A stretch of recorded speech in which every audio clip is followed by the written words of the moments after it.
Good evening and welcome to the final event of the Ayn Rand Institute's 2002 lecture series. My name is Mark Chapman and I'm the Vice President of Development for the Institute located here in Irvine, California.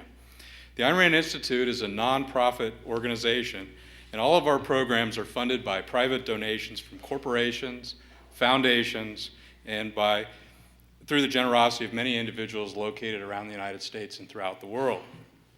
Tonight's lecture has been made possible by these contributors, and with this continued support, we look forward to offering many more of these lecture events.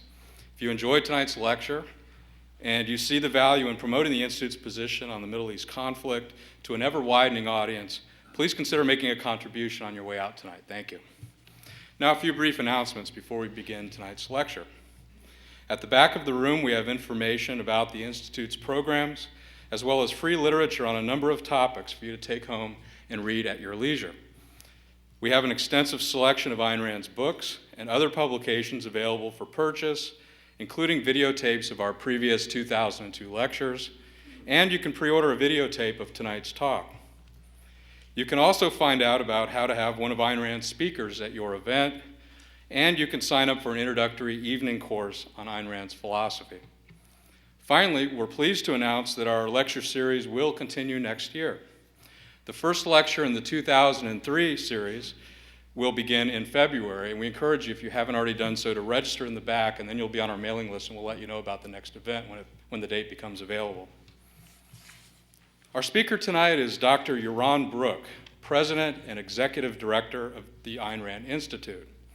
As a nationally recognized expert on current events, including foreign policy issues such as terrorism and the Middle East conflict, Dr. Brook is regularly interviewed by the print, radio, and television media. He also lectures on terrorism and issues related to the Middle East at college campuses throughout the United States, including recent talks at Harvard, Columbia, and UCLA. Prior to coming to the United States, Dr. Brook served in the Israeli Armed Forces, including assignments as a member of the Israeli Army Intelligence. He was also an award-winning university professor at Santa Clara University before coming to the Ayn Rand Institute in 2000. Tonight's lecture is entitled The Israeli-Palestinian Conflict: What is the Solution? We will hear from Dr. Brook on whether Israel has a moral right to exist, on what the solution is to the conflict, and on which side of the battle America should stand. At the end of the lecture, Dr. Brook will take questions from the audience, so please step up to the mic located here in the center of the room if you have a question at that time. And now, please join me in welcoming Dr. Yaron Brook.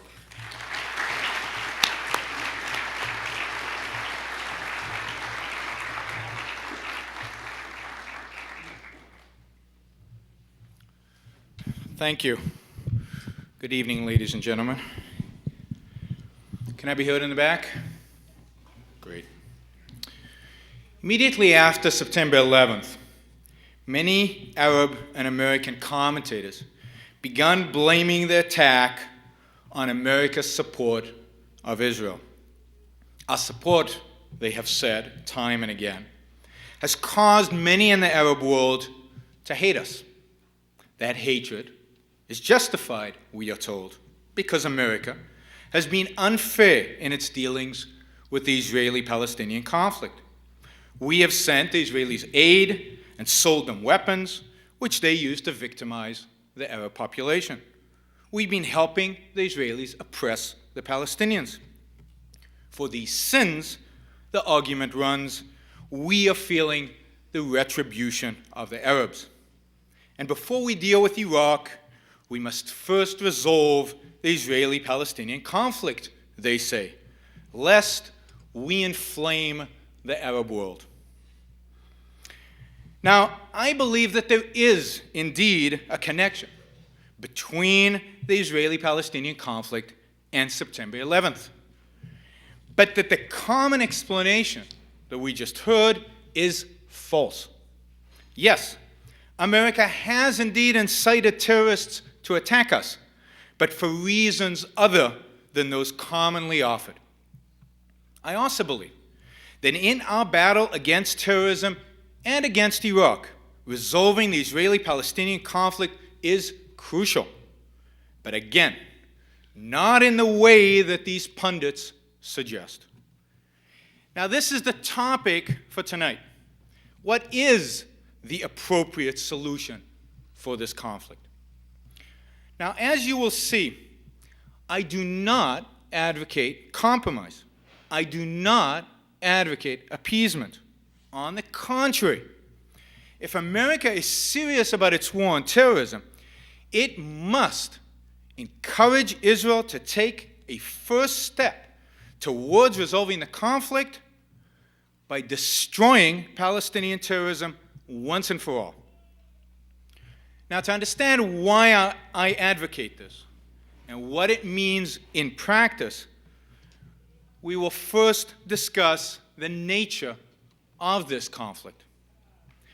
Now, many people understandably are confounded by the Israeli-Palestinian conflict. But the key to understanding this issue is to grasp the importance of morality. I believe that the immoral is impractical, that no practical solution can be divorced from morality. Thus, this conflict cannot be understood, and no solution can be proposed without identifying the moral character of each party and treating that party accordingly. Therefore, I want to step back from the endless newspaper headlines and dig deeper into the conflict. I want to begin by asking the question, who is wrong and who is right? Whom should America support? Having looked at both parties, we then have to evaluate the solution that is being tried today, the so-called peace process. It hinges on the demand that Israel broker a diplomatic deal with its professed enemies. Considering that the peace process started nearly a decade ago, and considering the fierce violence that has ensued since then, one has to ask, why has the peace process failed? Now, many commentators claim that the peace process is good in theory. It's a noble approach, they say. But that one side or another, depending on where your sympathies happen to lie, has failed to show the requisite commitment to it. I will argue that the failure of the peace process is inevitable, and that if we continue to follow it, the conflict will only escalate. This will ultimately mean suicide for Israel and long-term suicide for America. What happens in Israel has dramatic impact on the United States, and the way we deal with it will significantly impact our own security. As the commentator Daniel Pipes wrote before September 11th, quote, Israel's perceived weakness is now an American problem, and the aggressive euphoria being expressed by the Arab-speaking masses poses a direct danger to the United States, unquote. Now, we saw the magnitude of that danger on September 11th. We see it in the weekly suicide bombings on the streets of Israel. So to begin tonight, I want to expose and consider the premise at the heart of the peace process. The premise behind the demand that Israel and the Palestinians sit down together at a negotiating table. That premise is that Israel and the Palestinians are morally equal. But are they? So let's begin by looking at the conflict, and specifically the moral character of each party involved. In this conflict, which side should America take? Who's right? In essence, does Israel have a right to exist? The answer to that is yes, without question. Now, let me be clear here. Israel's right to exist has nothing to do with ancient or biblical history.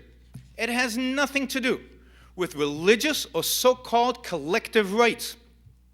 There is no such thing as collective rights, Jewish, Palestinian, or any other. Israel's right to exist lies in that Israel created itself out of nothing. Its founders created a free country in a region dominated by totalitarian, corrupt regimes. Israel's right to exist is based on its moral standing as a free state. Now, when the first Jewish immigrants came to Palestine, it was a barren, uncivilized place. As Mark Twain, who visited Palestine in 1867, wrote, Palestine was, quote, a desolate country whose soil is rich enough but is given over wholly to weeds. A desolation is here that not even imagination can grace with the pomp of life and action. There was hardly a tree or a shrub anywhere, even the olive and the cactus. Those fast friends of the worthless soil had almost deserted the country, unquote.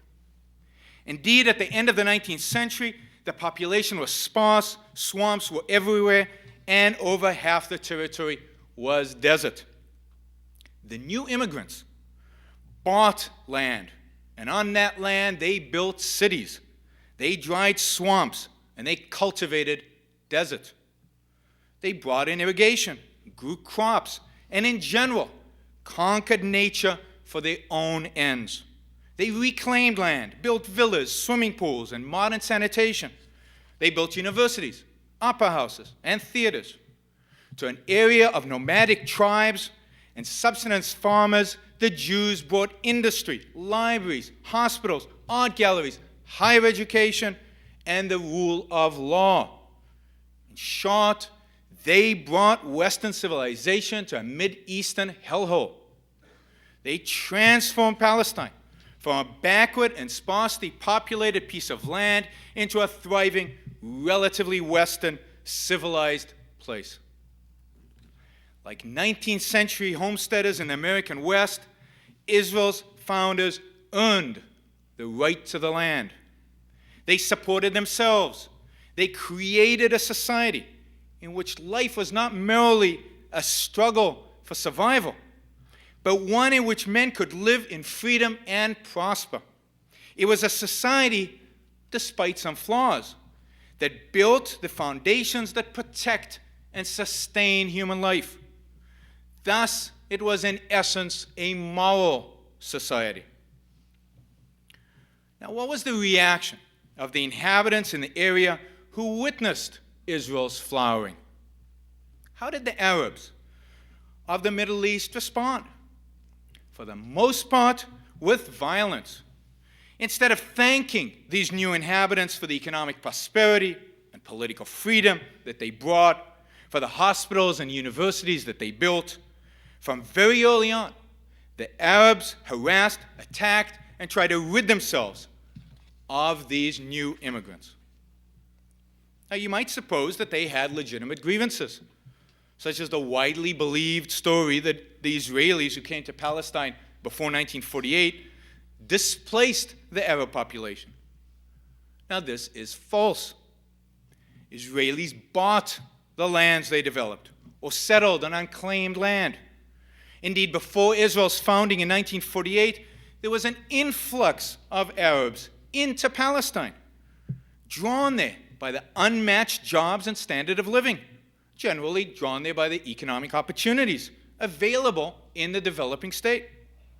With the drying of the swamps, the establishment of utilities, and the building of hospitals, in addition to employment opportunities, the quality of life of the Arab population improved, and with it, there was a significant increase in life expectancy.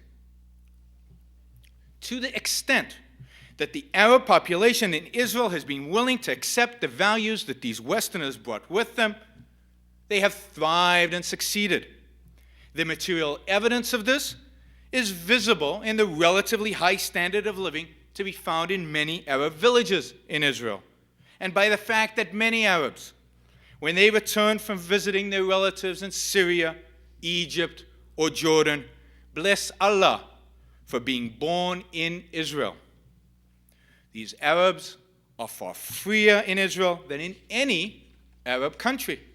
They vote, they serve in parliament, they even serve in the Israeli cabinet. Some serve in the Israeli army, fighting to preserve their freedoms.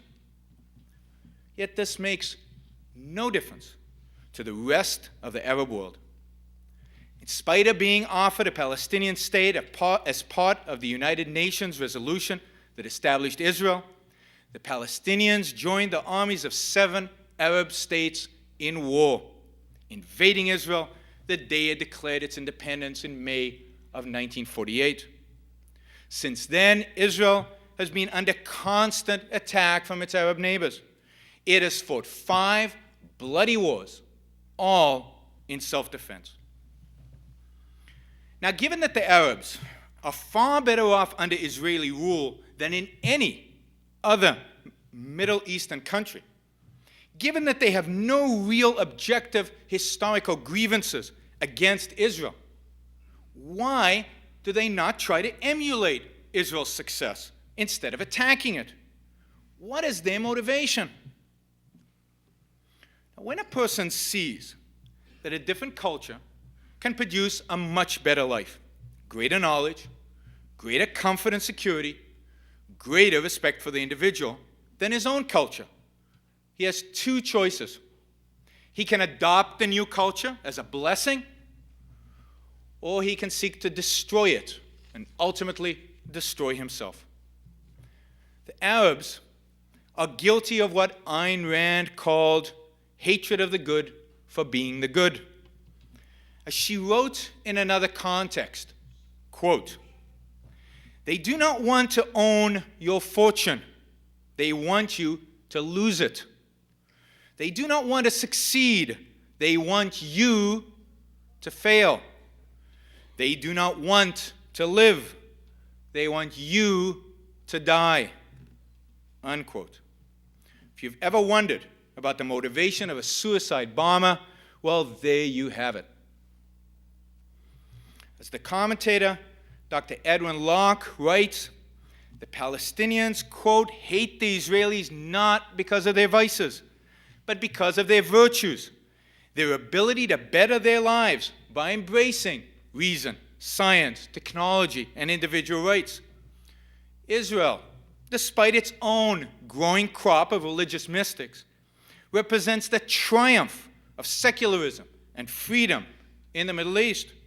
Israel stands for the principle of progress, of life itself, unquote. This is what makes Israel a moral country.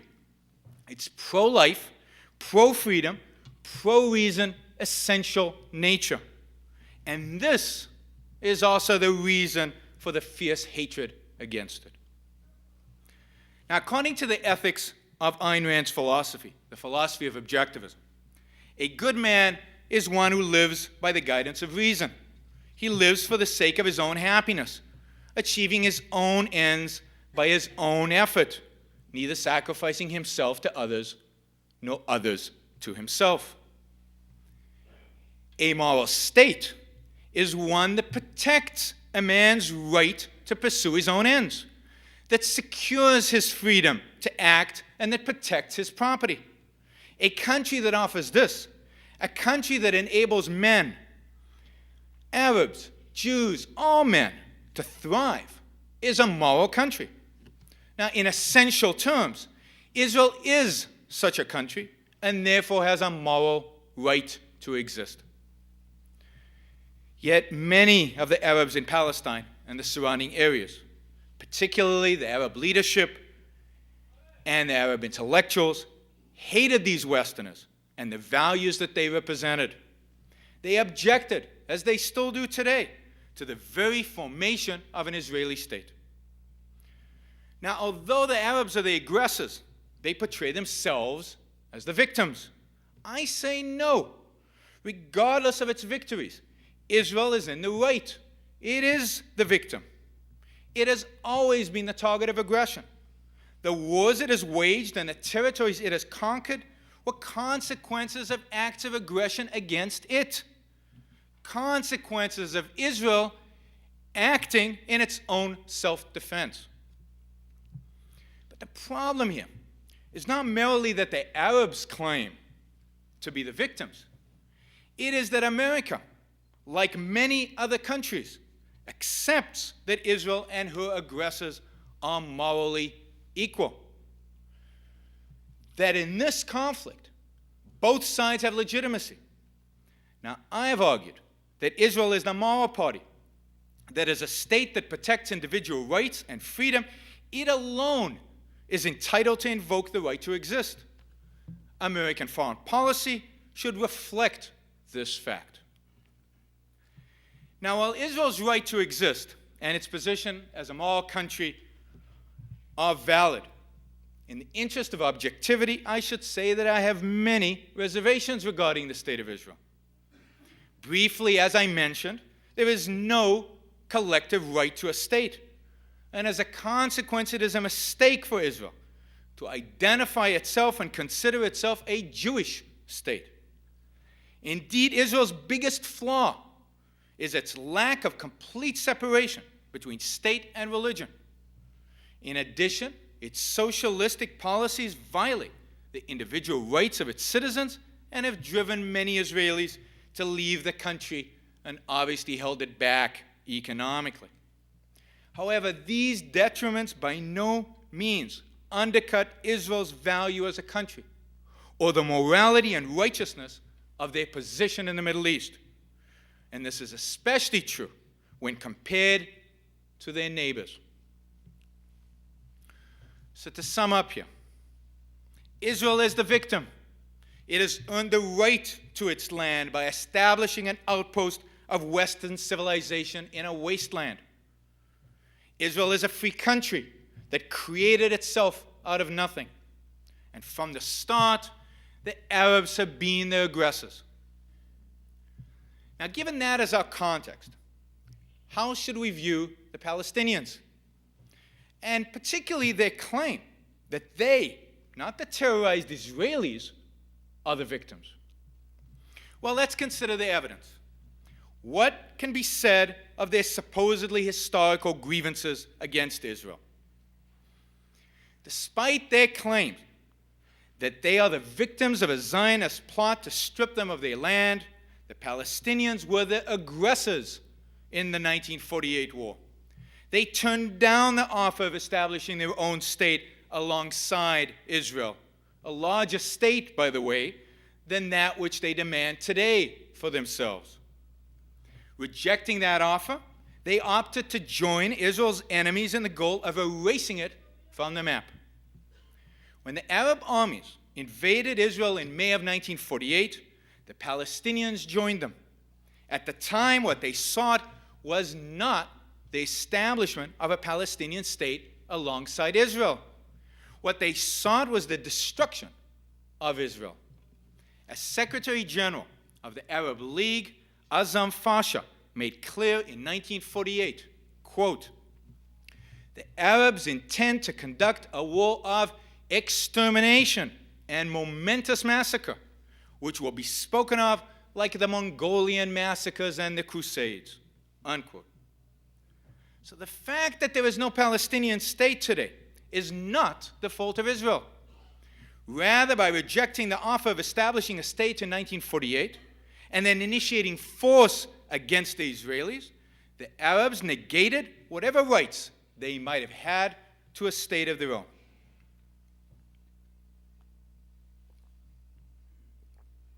Now, what about the claim that the Palestinians were displaced, turned into refugees by the Israelis in the 1948 war? The large majority of Palestinians fled out of fear of the violence their own leaders were initiating. Many, particularly the community leaders, the rich and the intellectuals, fled before any hostilities begun. It was not necessarily the Jews they feared, but the conflict itself. In some cases, Palestinians left their home because of coercion by their own leadership. While Israel did occasionally drive out small numbers of Palestinians, this was due mainly to unplanned military considerations. Indeed, the dominant attitude among Palestinians at the time, in the late 1940s, early 50s, was that they had been victims of their own leadership, who had deserted them and had promised them a quick return home, rather than victims of Israeli hostility. As the historian Yoshua Porat writes, quote, "The 1948 war was launched by the Arabs, who rejected the United Nations partition solution. Those who begun the war are responsible for its consequences, including the expulsion of Arabs from places where their continued presence could have constituted a mortal danger to the young state of Israel fighting for its survival." Unquote. Also note that Israel offered to take back 100,000 Palestinian refugees in 1949, but that offer was rejected by the Arab states. Since then, these same Arab states have done nothing to help these refugees. They have treated them poorly and used their existence as a political tool and for public relations. If the Palestinians had accepted the founding of two states in Palestine, or if they had not fled their homes, no refugee problem would have arisen. Indeed, the Jewish leadership based all their ensuing decisions based on the assumption that the Palestinians would remain equal citizens in the Jewish state. As David Ben-Gurion, who would go on to be Israel's first prime minister, told the leadership of his party in 1947, quote, "In our state, there will be non-Jews as well as Jews, and all of them will be equal citizens, equal in everything without exception. That is, the state will be their state as well." So by looking back at history, we see that the Arabs have been the aggressors. They have been the initiators of force. But some people argue that that was the past, and the Palestinians have suffered enough, and they have changed, and now they deserve a state. Well, let's go back to the evidence. In what way have they changed? Do they now recognize the right of Israel to exist? Have they accepted the fact that the initiation of force is not a means of negotiating? Well, absolutely not. The Palestinians have chosen the worst, most lowly form of violence to pursue their cause, indiscriminate terrorism. And for their leaders, they have chosen some of the bloodiest terrorists in history. Yasser Arafat and the Palestinian Liberation Organization have a long history of terrorism and violence. Over a span of 35 years, Arafat and the PLO have been responsible for the deaths of thousands of Israeli, American, Lebanese, and Palestinian civilians. Arafat has orchestrated the kidnapping and murder of Israeli school children, the hijacking of airliners, countless car bombings, and death squad killings. In recent years, Arafat has been using Hamas and Islamic Jihad as the arms of terrorism, while he has pretended to be a peacemaker. Every Israeli compromise has been met with more violence. Violence used as a tool to pressure Israel to make even more concessions. Indeed, a Palestinian state under current conditions spells doom for Israel, because any such state will serve as a beachhead for terrorist activity against it. Arafat's ultimate goal is not a small Palestinian state in the West Bank and Gaza. Arafat aims at the whole of Israel. A Palestinian state is just a first step. The desire of the Palestinian leadership not to make peace with Israel, but to erase it from the map, is made further evident when one listens to the radio stations sanctioned by the Palestinian Authority, or when one reads the textbooks from which the Palestinian children are being taught. As the commentator Daniel Pipes has observed, quote, school curricula, camp activities, TV programming, and religious indoctrination all portray Israelis in a Nazi-style way as subhuman beings worthy of killing, unquote. As illustration, in a televised public sermon in June of 2001, a Palestinian religious leader declares, quote, God willing, this unjust state of Israel will be erased. This unjust state of the United States will be erased, unquote. It is well documented that the textbooks used in Palestinian schools are filled with vile anti-Semitism. They are also filled with a rejection of any legitimacy for the state of Israel, and that, to quote such a book, quote, there is no alternative to destroying Israel, unquote.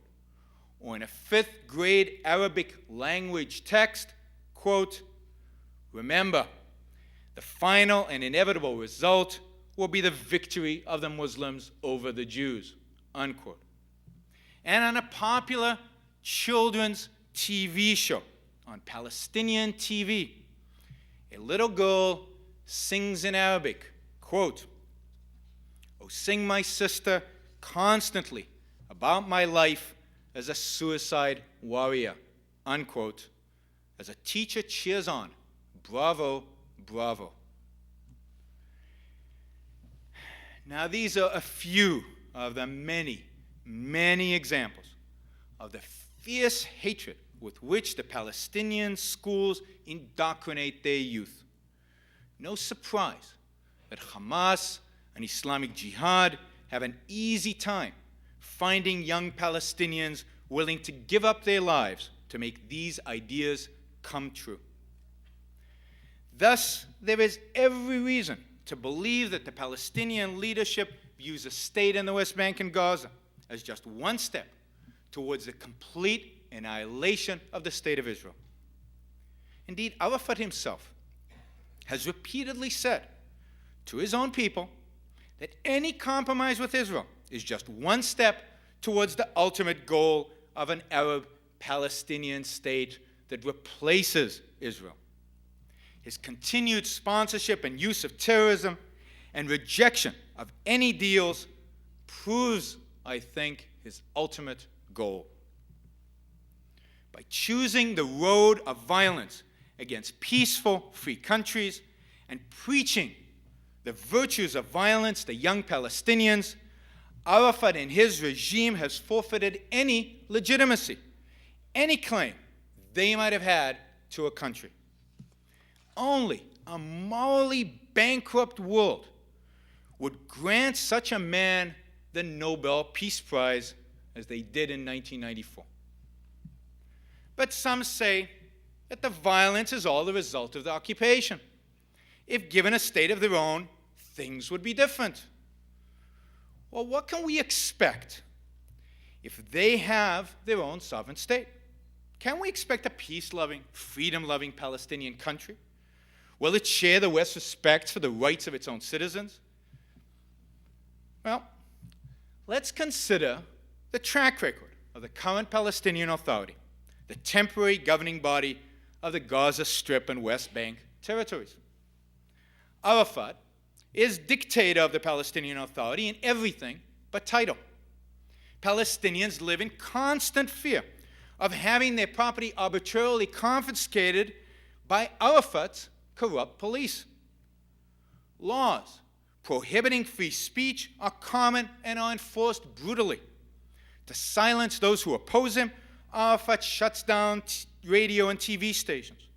Indeed, Palestinian media that was free to express itself under Israeli rule is now forced to toe Arafat's party line. When Palestinian journalists stray, they are detained, tortured, and sometimes murdered. Hundreds of dissenters of all stripes have suffered such a fate under Arafat's regime.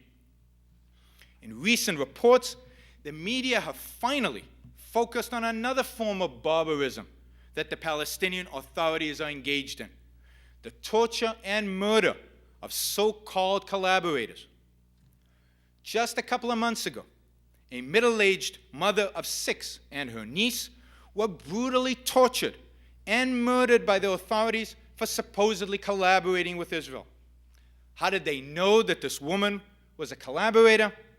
Because a relative, under extreme torture, accused these 2 women.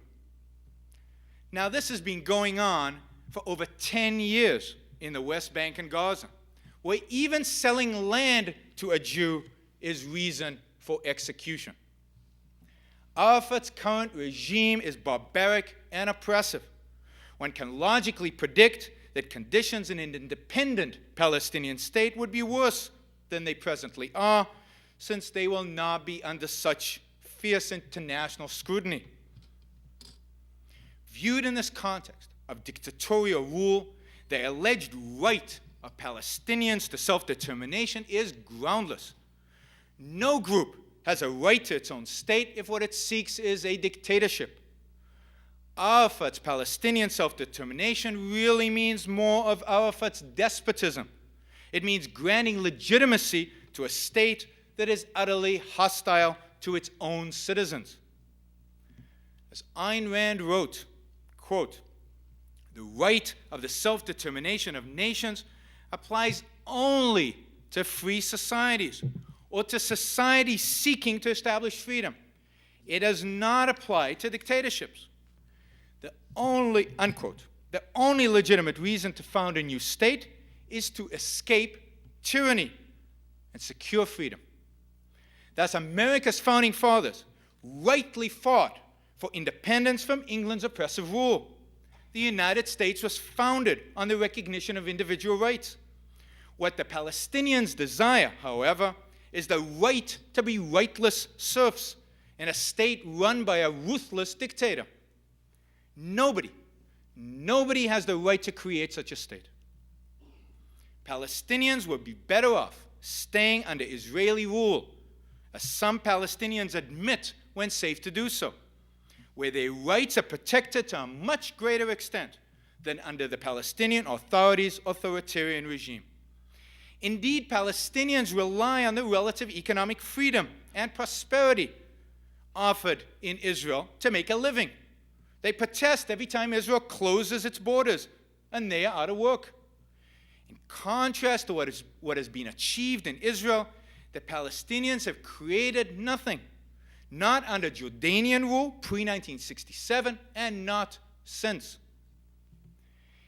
Israel offers Palestinians more precious values than economic ones. What Arab country gives its inhabitants the liberty to protest, to publish articles and books opposing the government, as many Jews and Arabs do? What Arab country has free elections or a judicial system in which all are treated equally before the law? In what Arab country can so-called occupied people rely on the law and protest their fate all the way to the Supreme Court, as those Palestinians under Israeli control still can? No Arab country does these things. In Israel, Palestinians have more freedom and more economic opportunities than in any other Arab country in the world. And then they could possibly expect in a future Palestinian state run by the PLO or some other dictatorial group. If the choice is between a Palestinian state run by terrorists like Arafat and remaining under Israeli rule, the latter is by far the better option.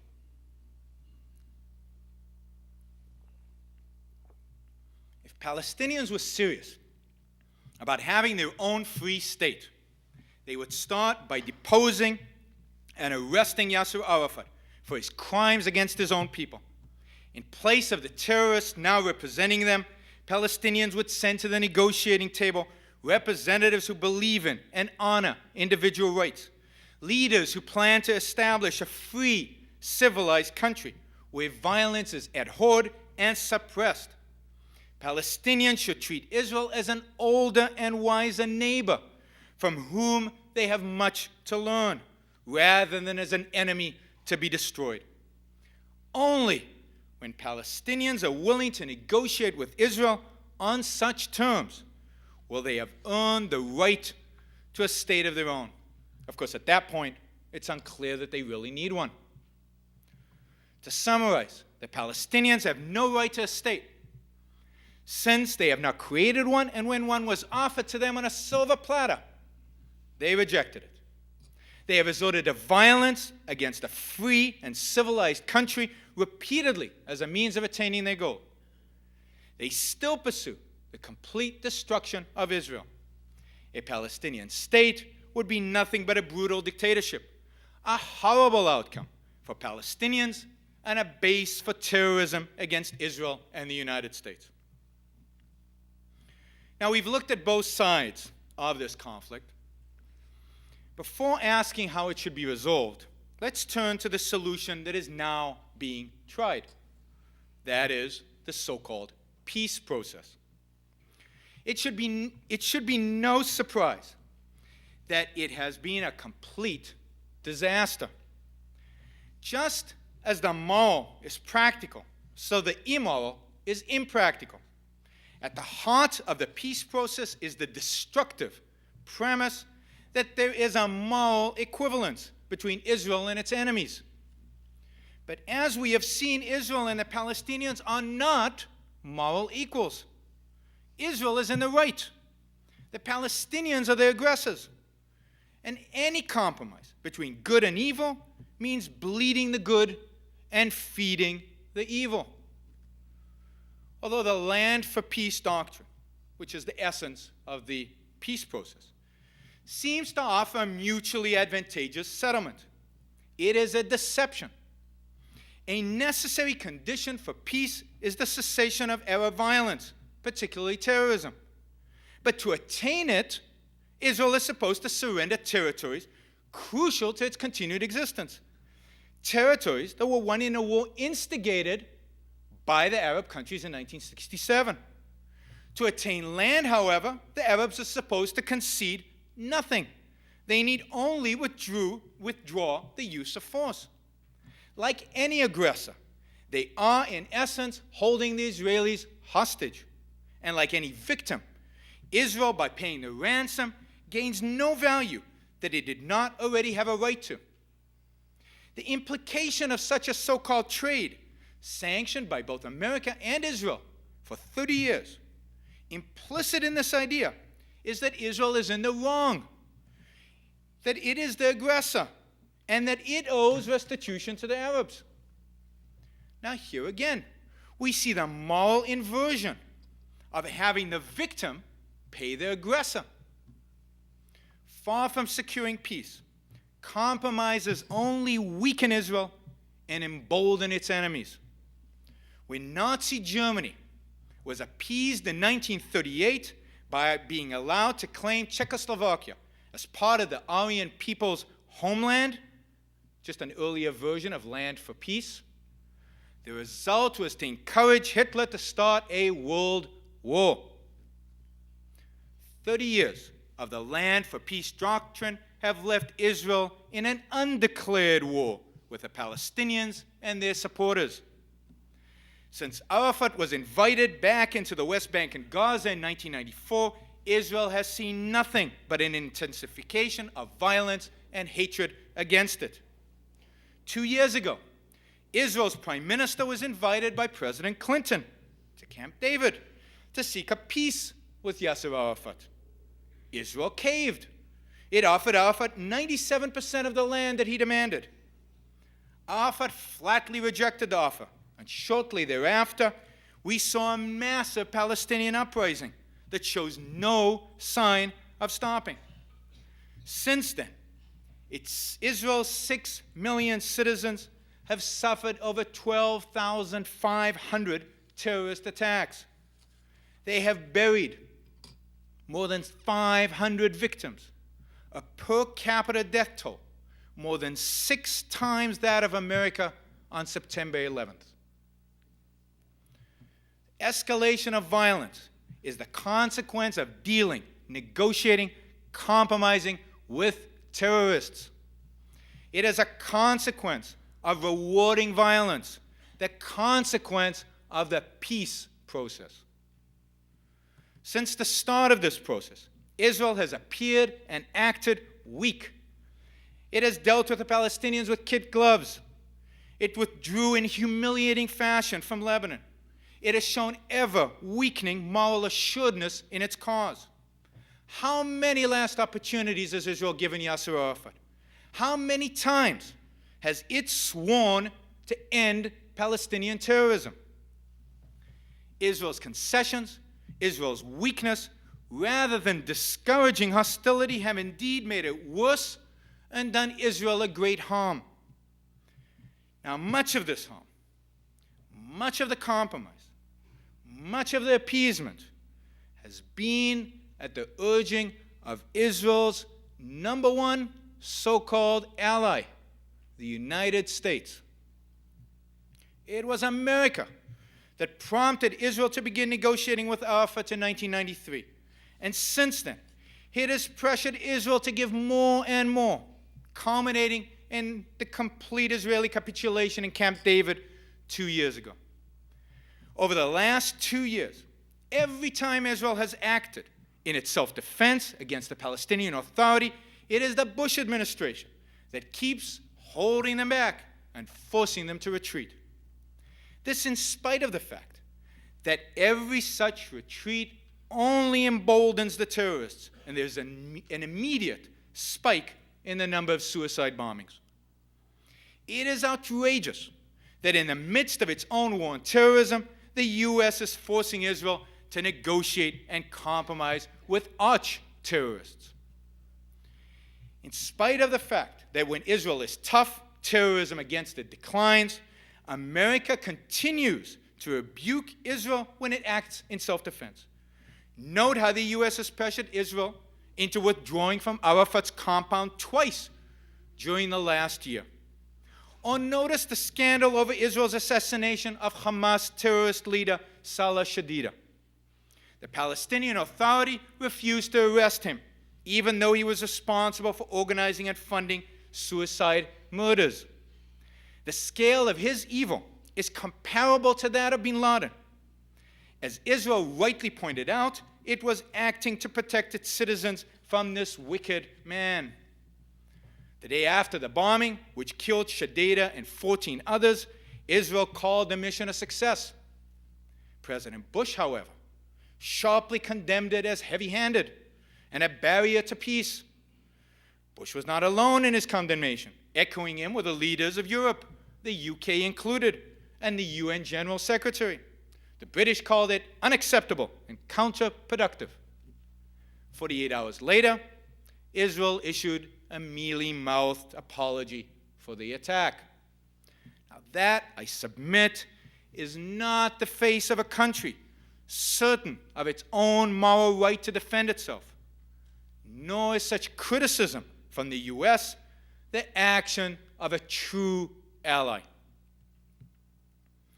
Now, not only is America doing an enormous injustice to Israel, but it is also committing an enormous injustice to its own citizens.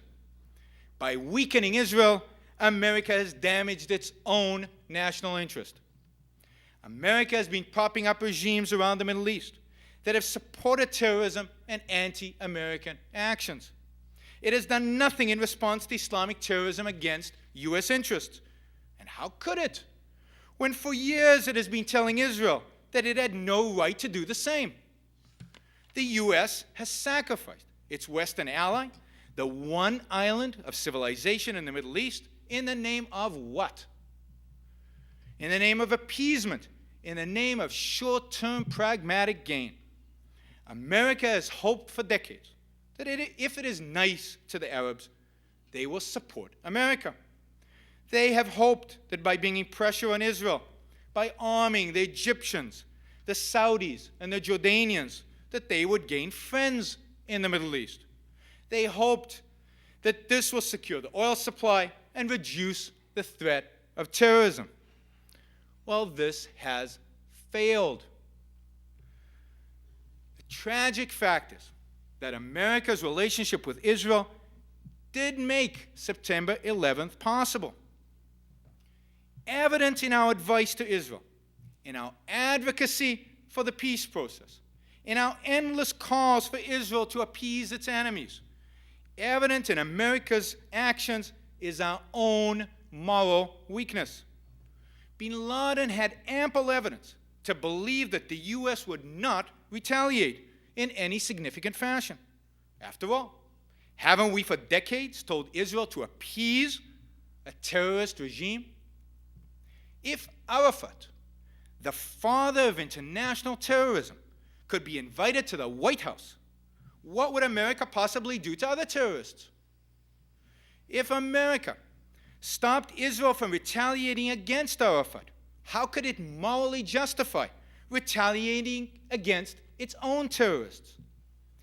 If Israel is unjustified in assassinating Hamas terrorist leaders, how can America justify assassinating its own terrorist nemesis? This hypocrisy, this double standard, can only weaken America's moral confidence in its war on terrorism and embolden its enemies. American pressure on its Western ally to compromise and appease can be interpreted in only one way: that America holds compromise and appeasement as supreme, that if attacked, it is likely to negotiate rather than retaliate.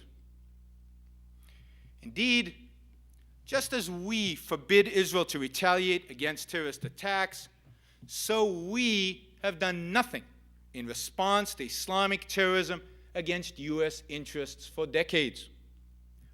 Do you recall what we did in retaliation for the attacks on the USS Cole, or the bombing of the U.S. embassies in Kenya and Tanzania, or the bombing of the Marine barracks in Saudi Arabia, or the first attack on the World Trade Center in 1993, or the bombing of Pan Am Flight 103, or the suicide murder of 244 Marines in their barracks in Beirut in 1983? Do you recall what we did? Well, probably you don't, because we did nothing. Thus, not only is America seen to be a paper tiger based on its actions, in fact, it is a paper tiger. As the commentator Norman Podhoretz writes, quote, "The sheer audacity of what bin Laden went on to do on September 11th was unquestionably a product of contempt for American power.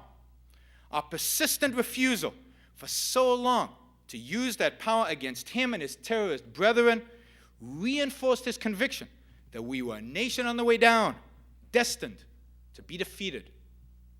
Unquote. Bush's announcement after September 11th that he supports a Palestinian state further undermines his credibility in the fight against terrorism. How can he, on the one hand, reward an arch-terrorist and create a new terrorist-sponsoring state, and on the other hand, claim to seek the eradication of all terrorism from the world? Now, this hypocrisy is not missed on the Arab world or by people like bin Laden, and is viewed as further evidence of American weakness and corruption. A year ago, President Bush proclaimed an ultimatum to the world: either you are with us or you are with the terrorists. Although Israel is clearly with us, we have all too often treated it as if it were against us. America, its critics say, owes September 11th to its support of Israel. Yes, America's short-sighted, unprincipled support of Israel has in fact done untold harm to Israel and untold harm to American interests, both abroad and at home. Our failing was that we did not provide Israel, the true victim in the conflict, with enough support. Our failing was that we were moral cowards. We feared declaring one side of the conflict evil and the other side good. being moral cowards in politics means that we counsel and practice appeasement towards our enemies. Terrorists can smell our weakness. That they struck us is no surprise. Our failings have invited such attacks. There is no such thing as a peace process. Peace cannot be achieved by the just compromising with its enemies. Peace requires that the perpetrator of violence, the initiator of force, stop all acts of aggression and prove over time and with unequivocal evidence that it has truly forsaken violence. Only then can peace be discussed. Every attempt in history to circumvent this requirement has landed in disaster.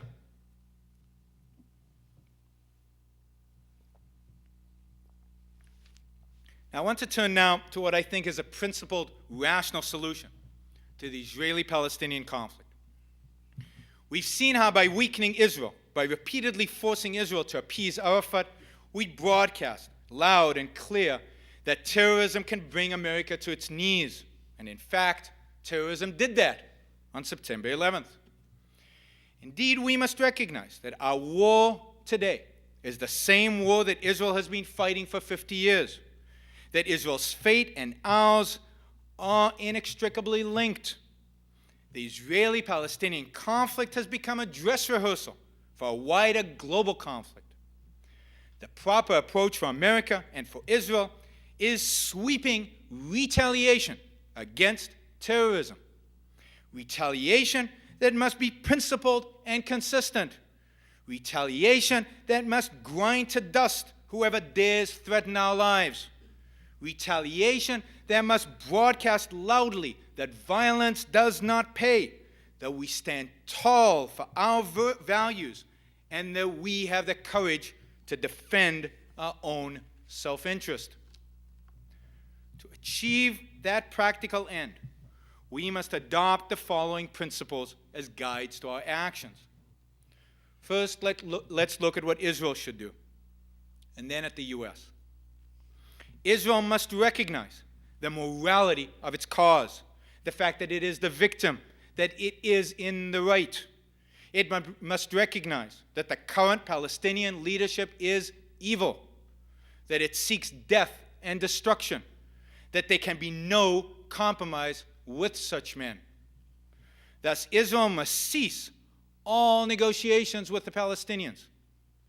Compromise between the good and evil means that the good is sacrificed to the evil, that the innocent are bled to feed the guilty. We see the consequence of such compromises daily in the blood that flows in Israel's streets. Just as it would be suicidal for America to compromise with bin Laden by letting him achieve a partial destruction of the United States, so it is suicidal for Israel to compromise with the Palestinians.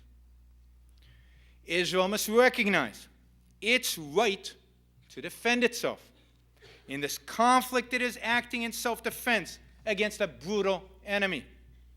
It has the moral right and obligation to use whatever force is needed to quell the violence and neutralize the dangers from the Palestinians.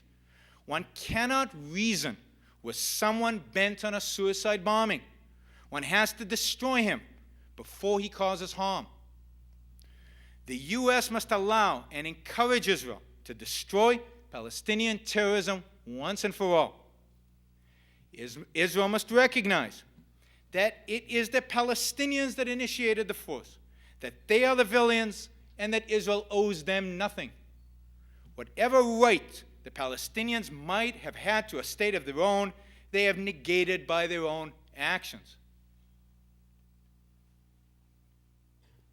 If the Palestinians are serious about peace, they must prove it, not only in words but in action.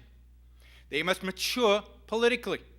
They must show that they respect individual rights. The Palestinians must demonstrate that they are capable of peaceful coexistence with Israel, not merely for 7 days, as some of the peace process advocates used to hope for. No, the Palestinians must demonstrate their long-term commitment to peace.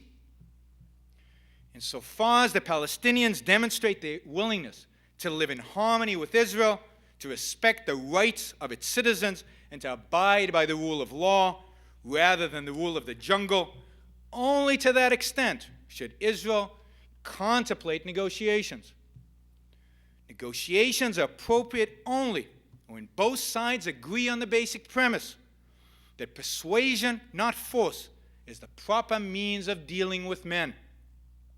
Only when the aggressors, the Palestinians, have shown a well-founded, unqualified commitment to peace will it be appropriate to consider them as negotiating partners. But to do all this, Israel needs America's support. Not financial or military, but moral and diplomatic. This is necessary for Israel, but equally necessary for America in its war. Ultimately, a strong, confident Israel is vital to U.S. interests in the Middle East. It is crucial to the battle against terrorism, to the elimination of unconventional weapons in the hands of despots like Saddam Hussein, and to the protection of the flow of oil from the Middle East. America's unequivocal support of Israel will send a message that we support our allies in deeds, not just in words, that we support the Western values that our allies share with us. More fundamentally, by supporting our allies on principle, we broadcast loudly that we oppose terrorism absolutely, on principle and in action. The U.S. must make it clear that it does not view Israel and its Arab neighbors as morally equal. Israel is a free, Western, and peaceful state, and as such is America's only true ally in a region dominated by despotism. Only Israel shares America's values and can be counted on in a true crisis.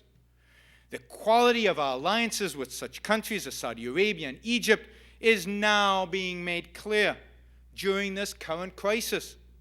These are regimes we cannot trust. These are regimes that have been turning a blind eye to Islamic terrorism against the West, and in some cases are actually financing that terrorism. America's moral evaluation must be made explicit and clear. America should also make sure that Israel maintains its military superiority in the area. This can be achieved by eliminating the military assistance America provides Arab countries like Egypt. It is important to the U.S. that Israel be perceived by the Arab world as strong, indestructible, and supported 100% by the United States. Especially after September 11th, America must assert itself in the Middle East. As part of our war on terrorism, the United States must, at a minimum, seek out and capture and kill terrorist leaders wherever they might be hiding. America must take out regimes that support, sponsor, and finance militant Islamic terrorists. They should start with Iran, the ideological bastion of militant Islam and the #1 supporter of terrorism in the world today. And also a country, by the way, where there is a pro-Western revolution in the making. But regimes in Syria and Iraq must also be dealt with. They must either stop supporting terrorism and developing weapons of mass destruction or suffer the consequences. And even Saudi Arabia, America's so-called ally, must be confronted and forced to halt its financing of terror. Where possible, pro-Western and, if possible, representative governments should be encouraged to replace these regimes. A U.S. that unequivocally supports Israel and that pursues its interests confidently and forcefully in the Middle East will gain respect in the Arab world. It will be perceived as a power that should not be fooled with. It will show the world that we are committed to the values of Western civilization, that we will defend them to our last breath, and that we will not yield.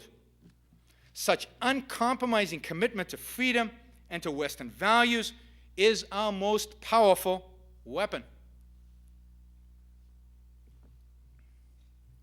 Ultimately, peace will come to the Arab world, to the Middle East, only when they adopt Western values. The values of reason, individual rights, and freedom.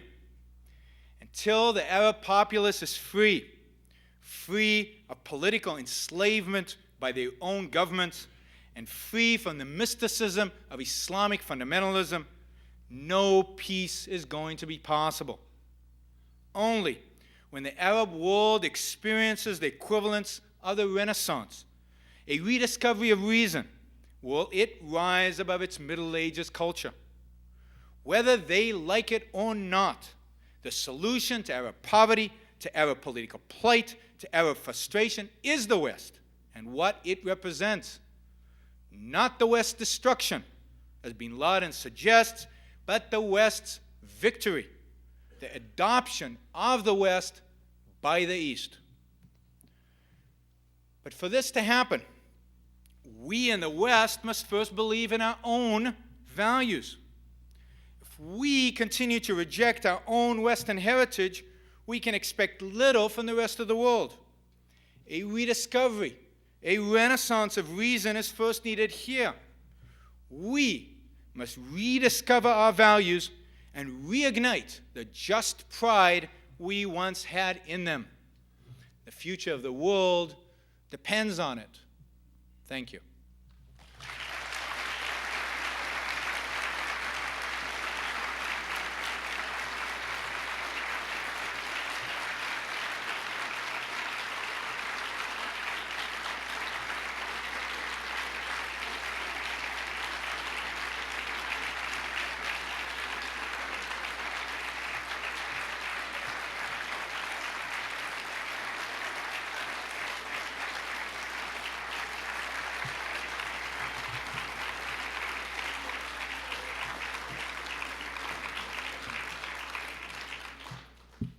Thank you.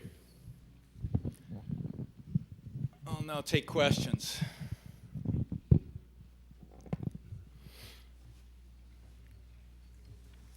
My name is Yaqub Saba. I am a victim of Israel. My town is Lidda, which is now Lod. Yes, the Israeli invaded my town in 1948 in July. And they took me for 3 days to work with the army. And then when I come back to my home, I didn't find my family. They all been evacuated. Then I told the officer, yes, I want to stay here. Where is my family? They told me, we want your home for the Jews. We want you. Therefore, I am victim of the Israelis. Now, you mentioned all the Israeli what goods. Who bombed the King David Hotel? Who killed Count Bernadotte, the peacemaker? Who killed 29 worshippers in Hebron Mosque in Ramadan? Goldstein, and you called him a hero. You didn't mention these. Only you mentioned. Sure, I'd be happy to mention of them. I want you to be truth. Absolutely. I don't want you to be one-sided. Well, but the truth is one-sided, Yes, unfortunately. yes. By July of 1948, let me finish. I let you speak. Now let me finish. 7 Arab armies had invaded Israel. Israel did not start this war. In 1947, in November of 1947, when the partition plan was announced by the UN, the Jews danced in the streets. The Arabs met to devise a plan to eliminate the Jews, to drive them into the sea. The people who started the war in 1948 are the Arabs. That is undisputable history. The people who start a war are responsible for its consequences. The people who start a war cannot later claim to be the victims because they started the war. Now, I know that not all the Arabs in Palestine wanted that war. There were many Arabs, primarily what I would call the common man, were not interested. They were friendly with the Jews. They didn't want this war, but they suffer the consequence of their leaders' actions. And when you start a war, you suffer the consequences. Now, King David Hotel.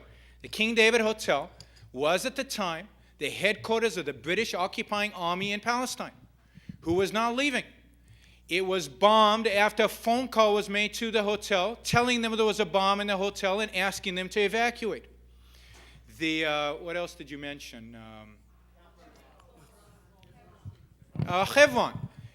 Goldstein, or whatever his name was, is a criminal and sits today in jail in Israel, and I wish they would execute him.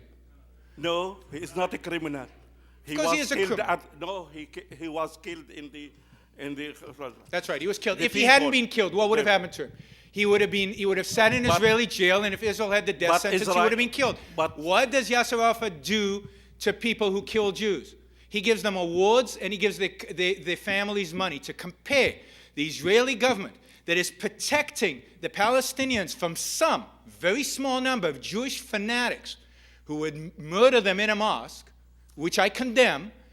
Israel protects the Arabs from those fanatics. Yasser Arafat funds the fanatics. He helps them. He sends them on. The Palestinian Authority from 1930 to this day has been intent on massacring Jews, has been intent on violence, has been intent on destroying any Jewish settlement in Palestine. So it is unequivocal. It is unequivocal that one side is right here and one side is wrong. And yes, there are so-called innocent victims on the Palestinian side, but they are the victims. If you have a claim against somebody for the loss of your home, and Israel kicking your family out, it is against your own leadership. You should be attacking the Palestinian leadership who started this war. No, excuse me. Now I am a United States citizen. I can't go and claim my home. I can't. They don't give me my home. When you start violence, you forfeit the right to your own land and home. Okay, therefore you justify bombing King David because it was occupier. Therefore, you don't justify the Palestinians for your occupation? No, because Israel is not occupying the Palestinians. The Palestinians started a war. Israel took over that land as an act of self-defense. There's a big difference. There's a fundamental moral difference between starting a war and being engaged in a war as an act of self-defense. And you have to get, Israel is not on the same moral status as the Palestinians. The Palestinians started it. That's it.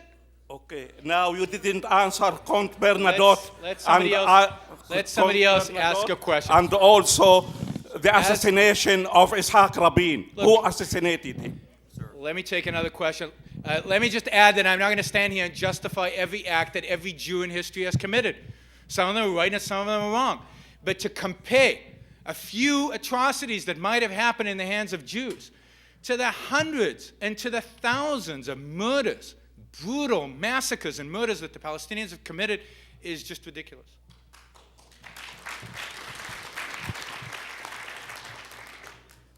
Yes.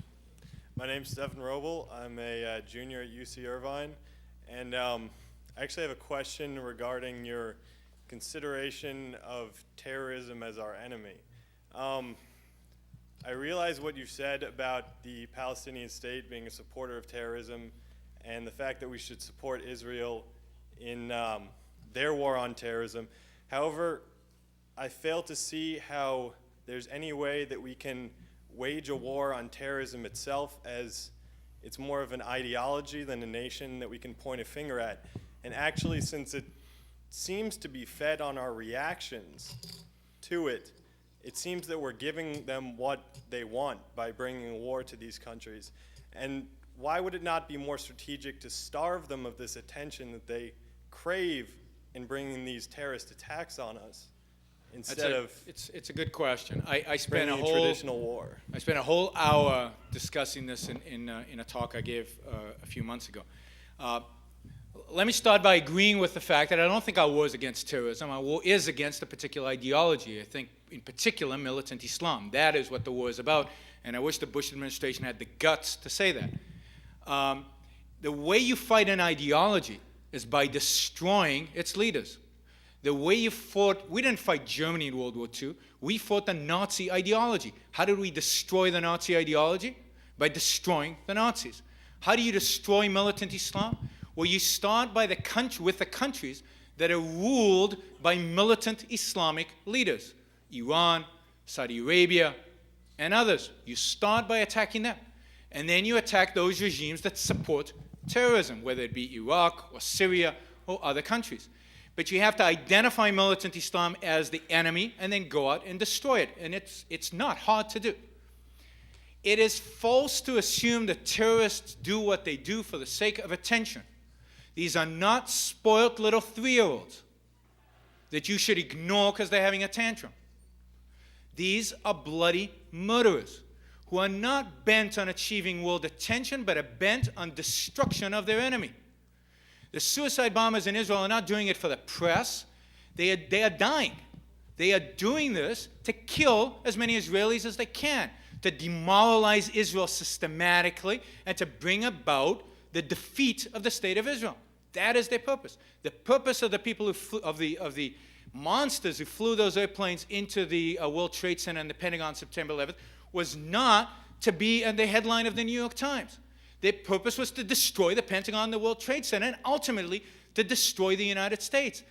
And they counted on the fact that the United States would not retaliate, because we'd never retaliate for the USS Cole. What did that get us? We didn't give them any attention. We buried it in page 3 after a while. They got no attention. What did they do? They came right back and did something bigger. We didn't do anything about the bombing of the embassies. We ignored that. So did they stop because they weren't getting attention? No. They came and did something bigger. Every time you ignore this, it'll get worse and worse. And indeed, in my opinion, we have done very little in response to September 11th. Our response has been pathetic. And what we are doing in response to September 11th will only encourage much larger acts of terrorism against the United States. And if we continue to ignore Islamic militant terrorism, we will be like Israel 10 years from now. We will have malls blowing up. We will have airplanes blowing up in the air randomly across the country. If that's what we want, then we should sit back and ignore them and let them have their tantrum. But these are moral monsters. These are villains. These are people that need, I'm talking about the Islamic terrorists. These are people that need to be eradicated. There's no alternative, just like the Nazis needed to be. There's no difference. Thank you. There's a line. It's not fair to the people standing in line. Thank you, Dr. Brook. Yeah. To what extent are those identifying themselves as Palestinians perhaps victims themselves or being manipulated by the various tyrannies that or tyrannical regimes of the Arab states? I'm curious for your opinion on that. Well, there's no doubt that they have been. The Palestinians who left Israel either after the 1948 war or after the 1967 war have been used as political tools, as media propaganda puppets by the Arab states. And they have been kept in adjunct poverty. If you take Lebanon, for example, they have no rights. They can't get a driver's license. They are kept in squalor and poverty in these refugee camps. The Arab world does nothing to help them. So, I feel sorry for these people. It's clear that the Arab regimes around the Middle East are the brutal party. They are the ones that are responsible for the plight of the Palestinians. They're the ones who started the war in 1948, together with some of the Palestinian leadership. And the Palestinians have been victims of their own leaders and the despots running Egypt and Jordan and Iraq and Syria and Lebanon and all these countries. To what extent, if any, is that because the tyrannical regimes want to keep the people occupied with another enemy to prevent their own overthrow? There's no doubt. Well, I don't have to prevent their overthrow, but it's a nice, convenient excuse. It's a nice, convenient excuse. Why is the Middle East in poverty? Why are Arab states unfree? Why is there so many poor people in the Arab states? Why is this the poorest part of the world other than certain portions of sub-Saharan Africa? Well, of course, because of the Israelis. There's a great scapegoat there, and that's how they use the conflict.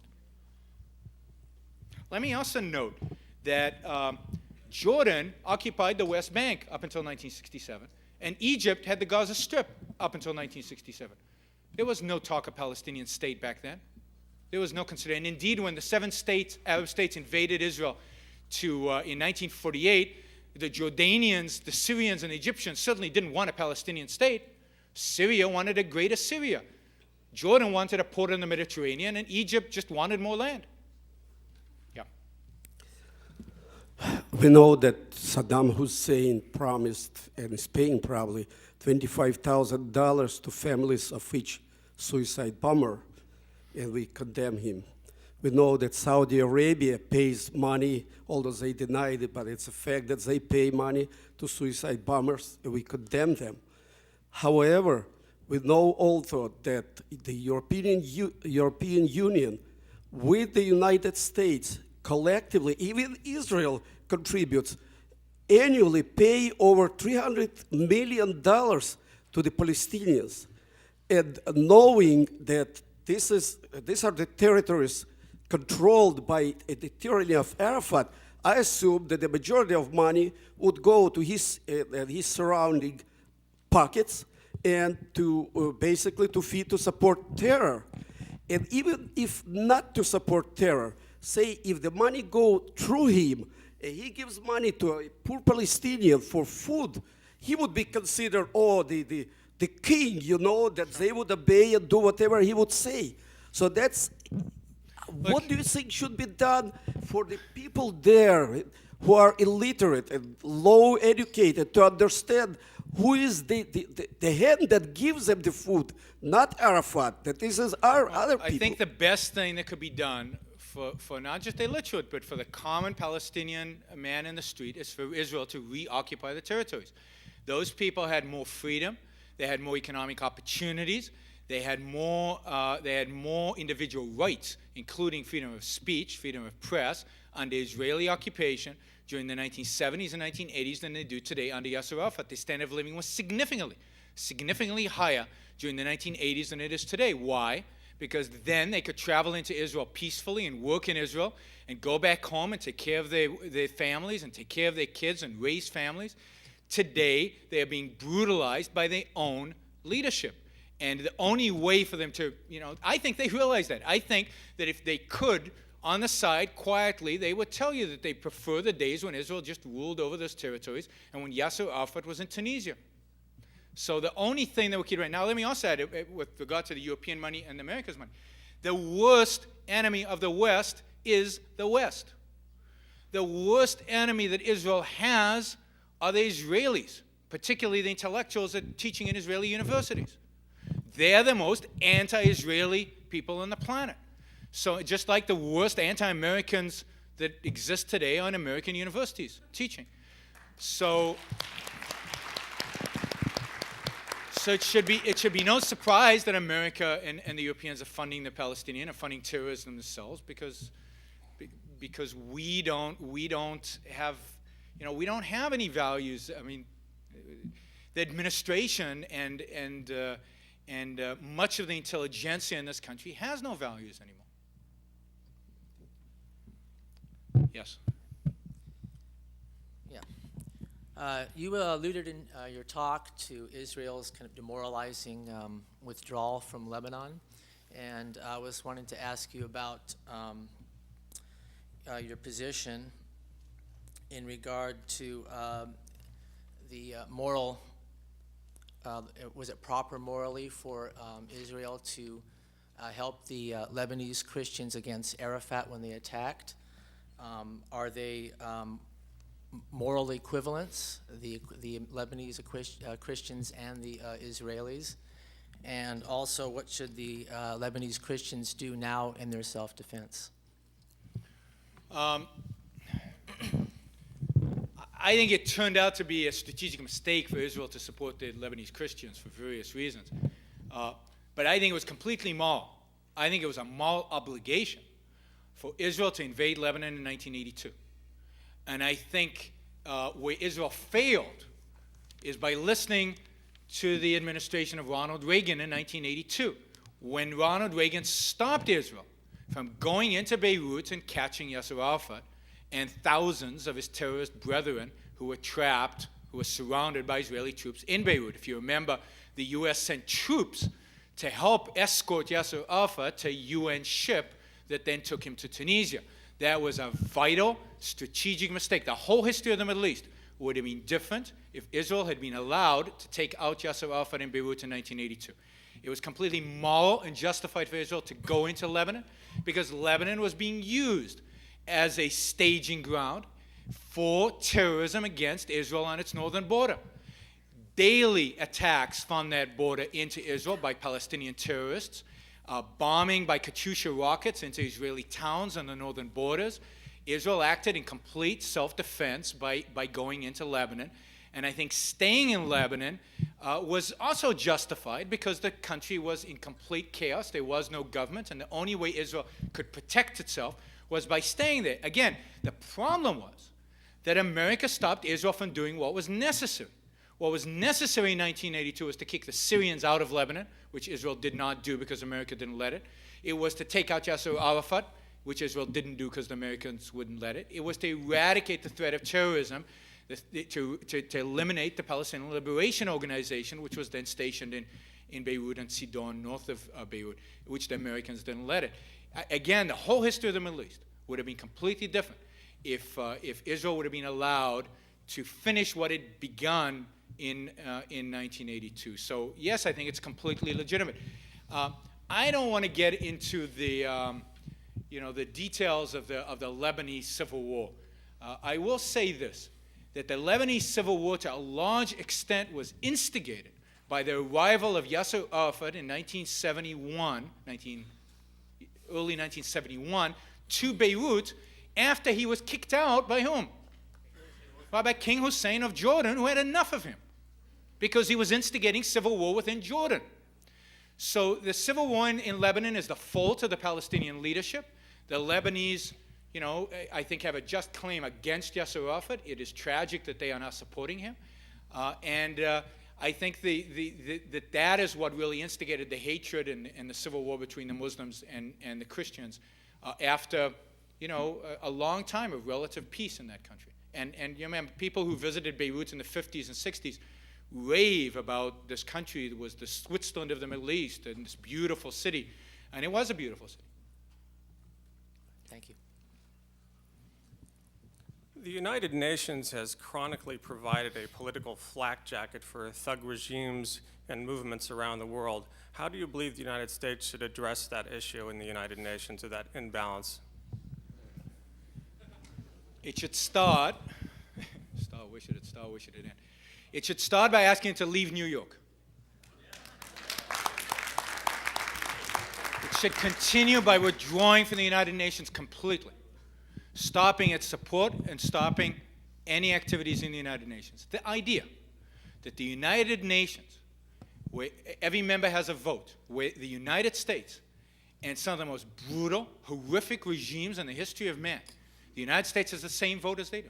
They're equal partners in this idea. The idea that a country like the United States is an equal partner in an organization as a country like it used to be the Soviet Union, or today China, or Syria, which sits on the Security Council. Syria, one of the most brutal regimes in the 20th century, sits on the Security Council side by side with the United States. The United States have to ask the Syrian permission to go to Iraq, to act in its own self-defense. I think it's an abomination. The United States should, as I said, the United States should withdraw from the United Nations. And I think the idea that an American president goes to the United Nations and grovels before it to ask permission to act in our self-interest. We elected him, not the citizens of 100 or 250 different countries. We elected him. His responsibility is to act in our self-interest, and he does not need the permission of the rest of the world to do so. Thank you.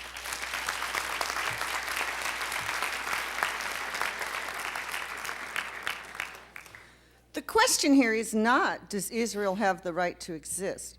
The question is, does Israel, backed by the only remaining superpower on this planet, have a right to completely suspend habeas corpus, due process, trials, and convictions, and wantonly annihilate and kill people based on whims, which is what we see going on in Israel right now. It's my turn to speak. I've listened to you for over an hour and a half.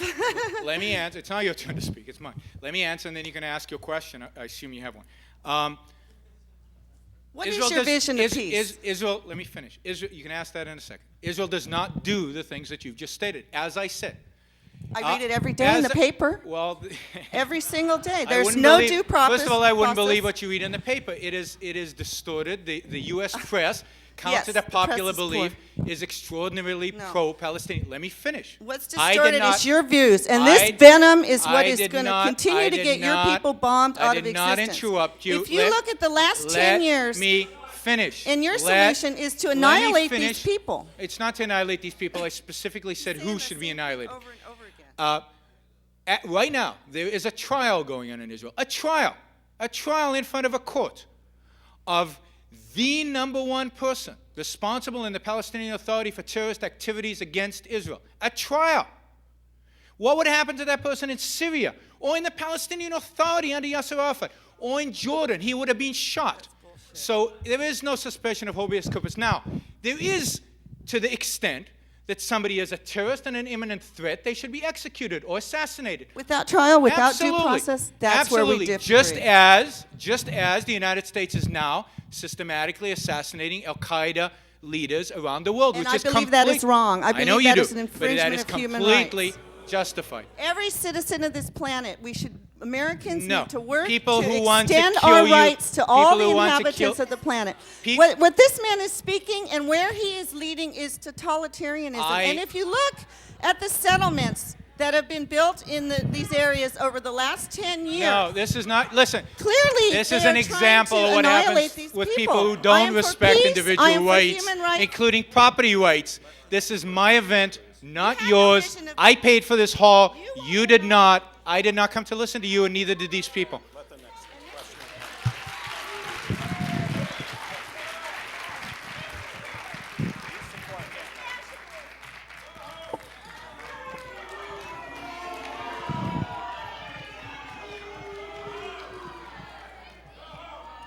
Your time is over.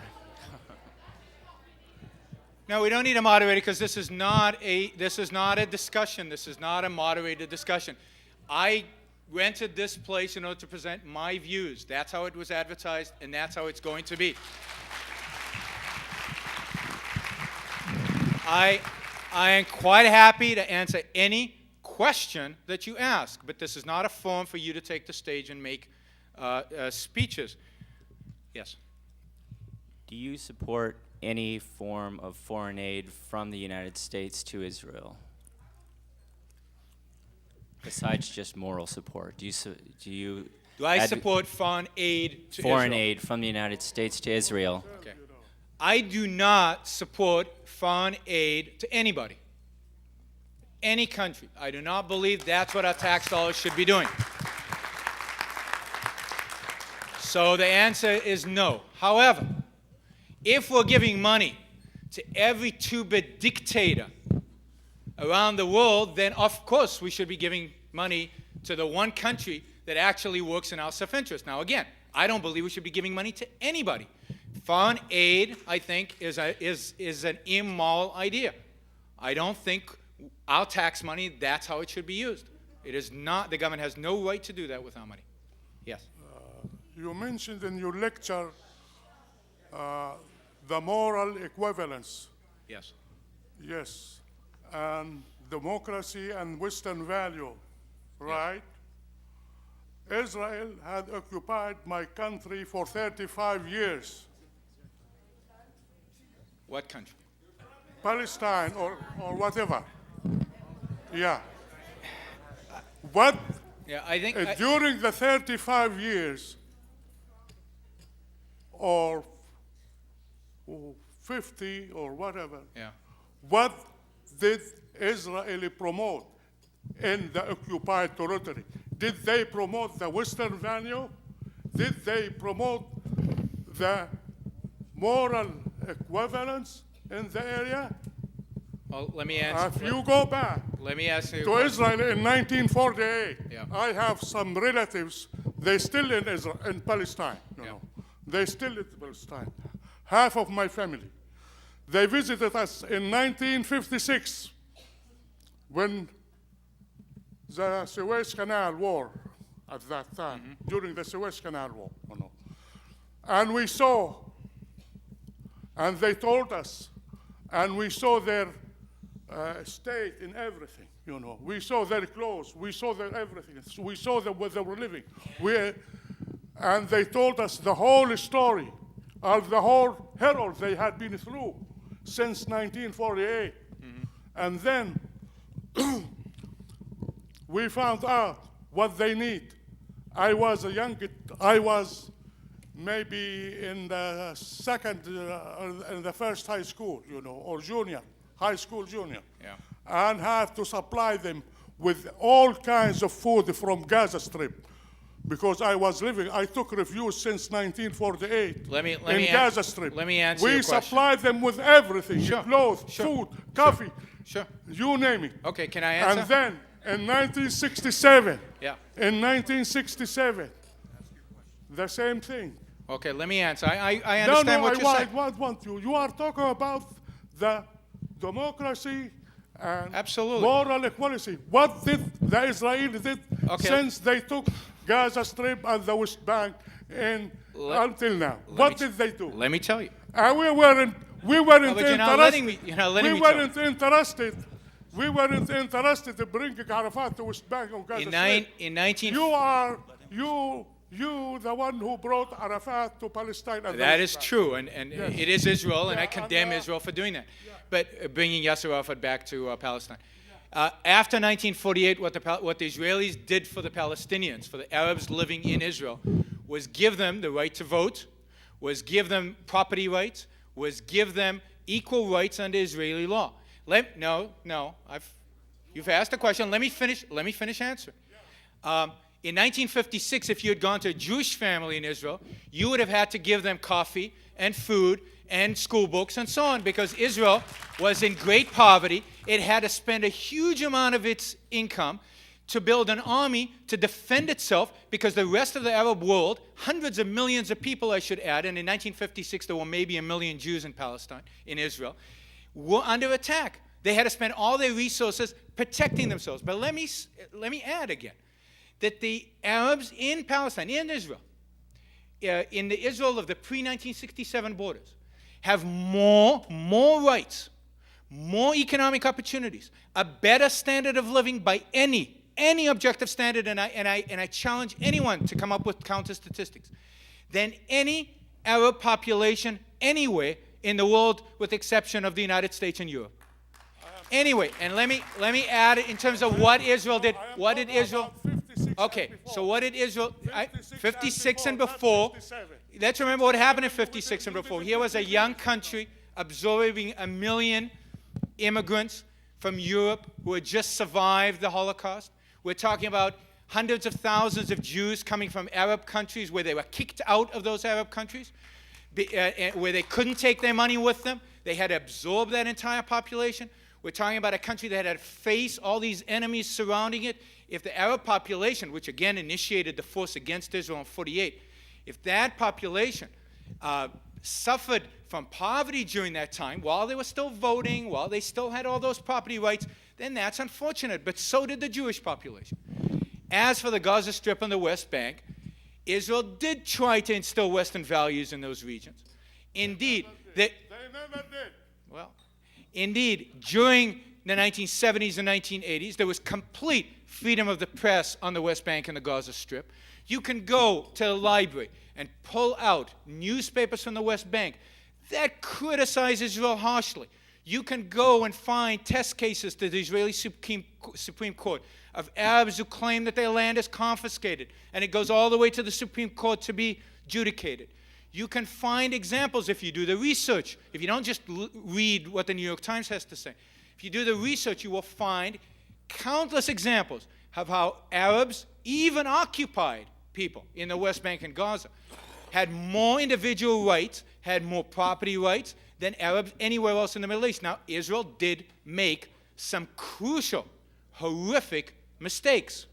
For example, just like the United States supported bin Laden in Afghanistan during the 1980s as an antidote to, as a counter to the Soviets, Israel actually helped establish the Hamas and Islamic Jihad in the territories as a counter to the PLO during the 1970s. That is a horrific mistake. They should have never done that because they were promoting non-Western values.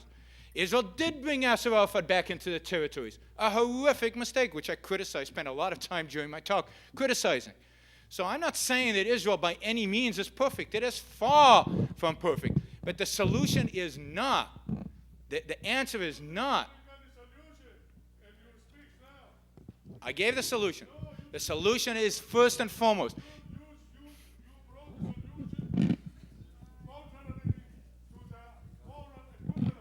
That's right.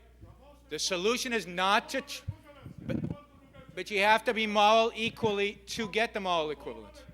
Okay, there's somebody else. There is black and white. Somebody else has a question. Oh, okay. You've described very clearly and starkly the contrast between how the Palestinians were living under Israel and under the PA.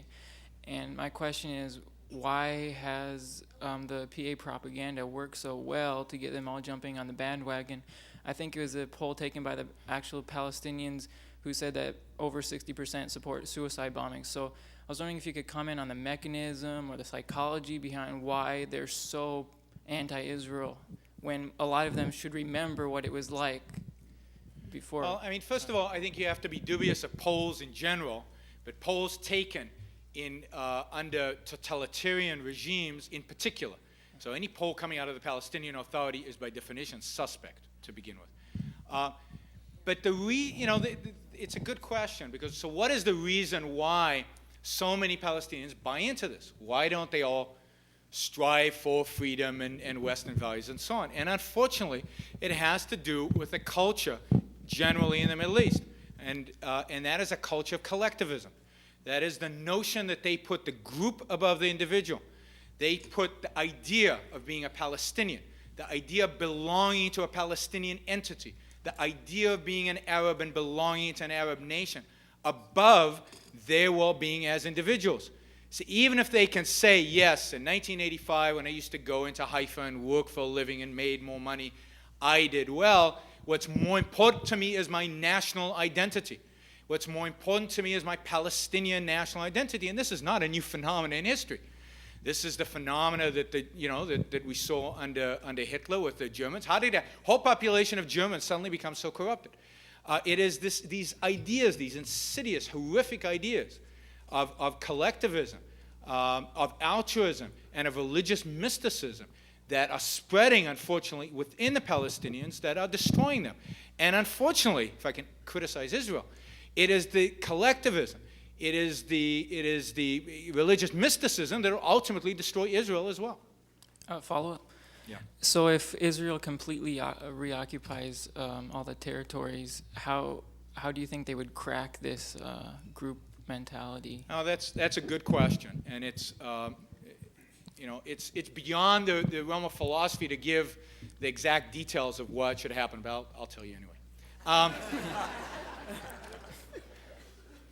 I do think Israel needs to reoccupy the territories. I think once it reoccupies the territories, it needs to systematically go after the terrorists and assassinate them, arrest them, do whatever it takes to eradicate terrorism, to eradicate violence from those areas, whatever it takes. I think once it has done that, once it has shown a moral commitment to doing that, then terrorism will disappear. You will get a period of quiet in that area, a period of quiet where people will have the opportunity again to go back to Israel, to get a job, to better their lives, to raise their children, to raise their family. I also think that during this period of quiet, Israel needs to go in and replace the school text from which the Palestinians are studying. I think that what's going on right now is mass brainwashing. En masse, so they need to re-educate that population. This is not going to happen quickly. This is a long process. But I do not reject out of hand the idea that one day, I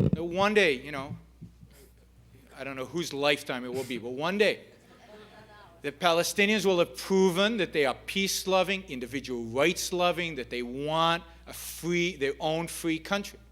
And that at that point, I think there are two solutions. One solution is to negotiate and give them their own state.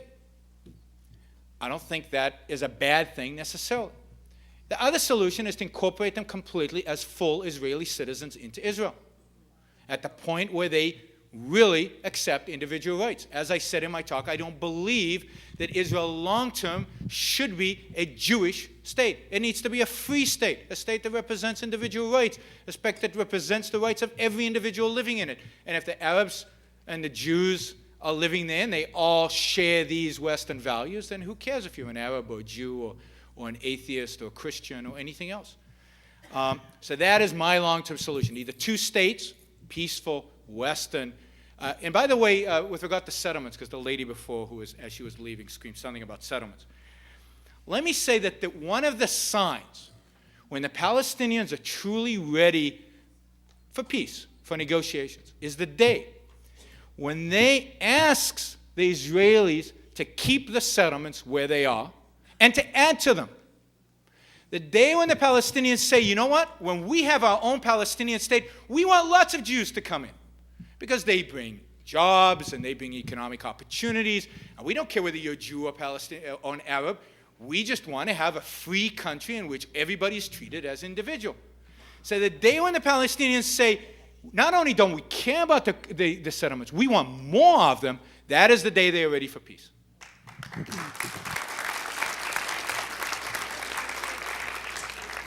Hi. First off, I would really like to thank you for coming out here and speaking to us, for shedding some light on the truth. Thank you. Secondly, I would also want to know, what is your opinion, just out of curiosity, if Ayn Rand was alive today, what would it be her position on the Israel-Palestinian conflict?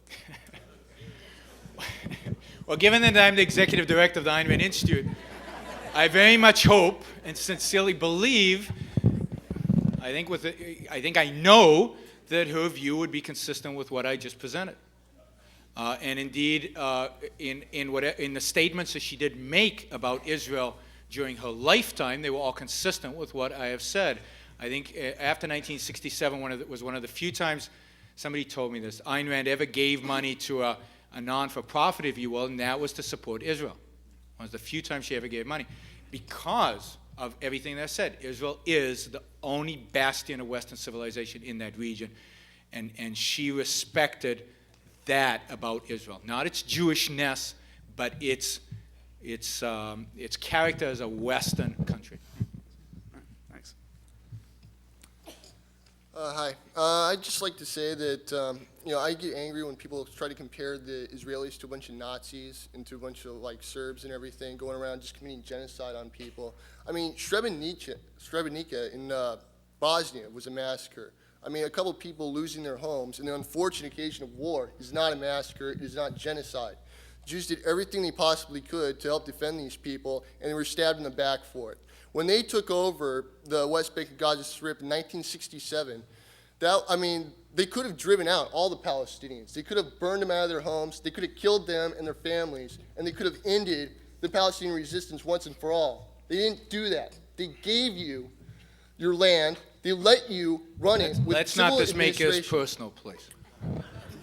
Anyways, I would just like to ask that what do you think is the final, do you think they should deal with the Palestinian problem if reoccupation doesn't work? Well, I have no doubt that reoccupation will work if it's done right. I don't have, hey, let me... Well, you're alive, aren't you? Hey, I said I didn't want to get into these debates, and I'm asking you not to participate in it. I do not want to get into the technical details of what will be done. What needs to be done is the eradication of terrorism. And the terrorists and the people who fund and support and fuel that terrorism. How that is done in detail is a military, political, strategic issue that needs to be decided on the spot. It's not for a philosophical organization to elaborate on. May I have a follow-up question Sure. real quick? Some Israeli generals have brought up the plan of forced transfer to the Palestinian population. What would you think about that? I think that people who have expressed, who are either violent themselves or support and have expressed a willingness to be violent, I think that is a justified response to those people. I don't think at this point it is necessary, and I hope that it is never necessary, to en masse just round up Palestinians and send them over the Jordan River to Jordan. But if you catch a cell of young recruits to the Hamas and Islamic Jihad, then that is one option that Israel has, All right, among thank many. you. Hi. First, I want to say that I believe in the right of Israel to exist, but I also believe in the right of Palestinians to exist. I have visited Israel in the last 15 years twice, and I have witnessed a lot of mistreatment and a lot of oppression against the Palestinians. I came here because I said that I will listen to a different solution. But what is going on now, if it continues, it's going to increase the hate against Israel, and there will be more war. Every night before I go to sleep, I pray to God that one day I woke up and I listen to a right solution between Israel and Palestinians. I always believe that the Jews are very humanitarian around the world, but when it comes to Israel, there is blindfold. There is no such thing as a humanitarian war. When you attack, your responsibility is to defend yourself at all costs. Humanitarian wars are suicide. Yes, there is a solution, as I've said, and that is to get the people initiating the violence, to stop the violence. There's only one way to stop violence, and that is to get rid of the people initiating it. There's no other way. You cannot sit down with a murderer who is bent on murdering your children and negotiate a deal. But the people that are dying are also children and human, common beings, Absolutely. just like you and me. And I feel for the children, but those children are the responsibility of their parents. Their parents should not be sending their children out into the street to stone Israeli soldiers who are carrying weapons. Well, the oppression pushes them to that. It is a form of Palestinian propaganda to put children on the front line of demonstrations. If my 12-year-old went out into the street, I would lock them up in their room. Well, oppression can push people to that. But they are I'm not. sad. But they are being oppressed. They yeah. are targeting their aggression against not their oppressor, but their potential liberator. Their oppressor is Yasser Arafat and the Palestinian leadership. They are the people oppressing the Palestinians. If anything, the Israelis are their liberators. Yes, Doctor. My question is this. I know they've been trying to settle it between when Anwar Sadat and Begin went before the peace, and you had two good men that wanted to settle, and what happened? It blew up. And I know everybody's been asking this, but I couldn't help but ask you. I just want to hear it myself. What the hell can we do to settle the whole mishigas? Because it's a mess. It's a mess. Well, I mean, he's talking. I'll just say this, and I want to listen. Bush is talking about war because you got Saddam Hussein or Ali, the nutball too. So what can we do? I wish I had a magic bullet, but reality doesn't work that way, and wishes are meaningless. The fact is, in reality, that the only solution is more violence. There is no other solution. Now, if the Palestinians had an Anwar Sadat, and if the Palestinians wouldn't kill Anwar Sadat 2 years after he signed the peace deal, and if, then a lot of things would be different, but those things don't exist. They don't exist. It's not the Israelis who killed Anwar Sadat. It's the Egyptians who killed Anwar Sadat. So what is needed now is more violence, what is needed is Israel to assert itself, I think. I mean, you hear about all this Israeli brutality and everything. Israel is treating the Palestinians with kid gloves. And every day that it holds back, every day that it doesn't do what is necessary, means more Israelis will die ultimately, and it means more Palestinians will die ultimately. The quicker we get this over with, the less blood will ultimately be spilled on both sides. That is also true of America's war on militant Islam. The longer we wait with this to do what is necessary to combat militant Islam, the more Americans are going to die, and the more Muslims are going to die. Yeah. Nobody benefits when evil is let loose and let free and gets a free reign around the world. Nobody benefits from that. I know. And do you feel that President Bush is going after them slowly but surely? No. I think Bush is doing Not a enough? pathetic job. Yeah. I just read, I think yesterday or the day before in the Washington Times a story. They're just, I was so angry. It was quoting soldiers in Afghanistan right now, commanders of special forces and Marine units in Afghanistan, saying that they have a number of times located Mullah Omar. You remember Mullah Omar? Nobody talks about him anymore. One of the guys we were supposed to get. They have located Mullah Omar. They had ambushes ready to go, and the people higher up stopped them. They said it was too risky, that we might have body bags. They said that faulty intelligence, we don't want to risk maybe harming some civilians. They said that they know of concentrations of Taliban and Al-Qaeda in eastern Afghanistan, and they are prohibited from going after them by American higher command. I also read in a Newsweek article not long ago that U.S. soldiers can stand on the Afghan border with Pakistan and see the Al-Qaeda training camps in Pakistan. They can see them, but they are not allowed to cross the border and take those camps out. We have conducted one of the most pathetic wars in history, and we will suffer the consequences. It is American civilians, it is American citizens that will suffer the consequences, and of course, my heart goes out to the soldiers, because they're the ones suffering right now. They're not being allowed to do their job, and as a consequence, their life is put at risk needlessly. And they're doing their job protecting our rights. And what's stopping them is this administration. This administration is supposed to be tough. These are supposed to be the real tough guys, Cheney and all those guys. So the ultimate end. The ultimate end is not good. The ultimate end for Israel is, if they continue like this, is suicide, is to be wiped out, and the ultimate end for the United States is to be like Israel, where we cannot go to the mall without looking around suspiciously whether the mall is going to blow up or not. That is what will happen if we don't act. Oh, wow. Thank you very much. It's a sad truth. This is a comment and a question. I agree with many of the things you said, but the title of your talk is the Israeli-Palestinian conflict.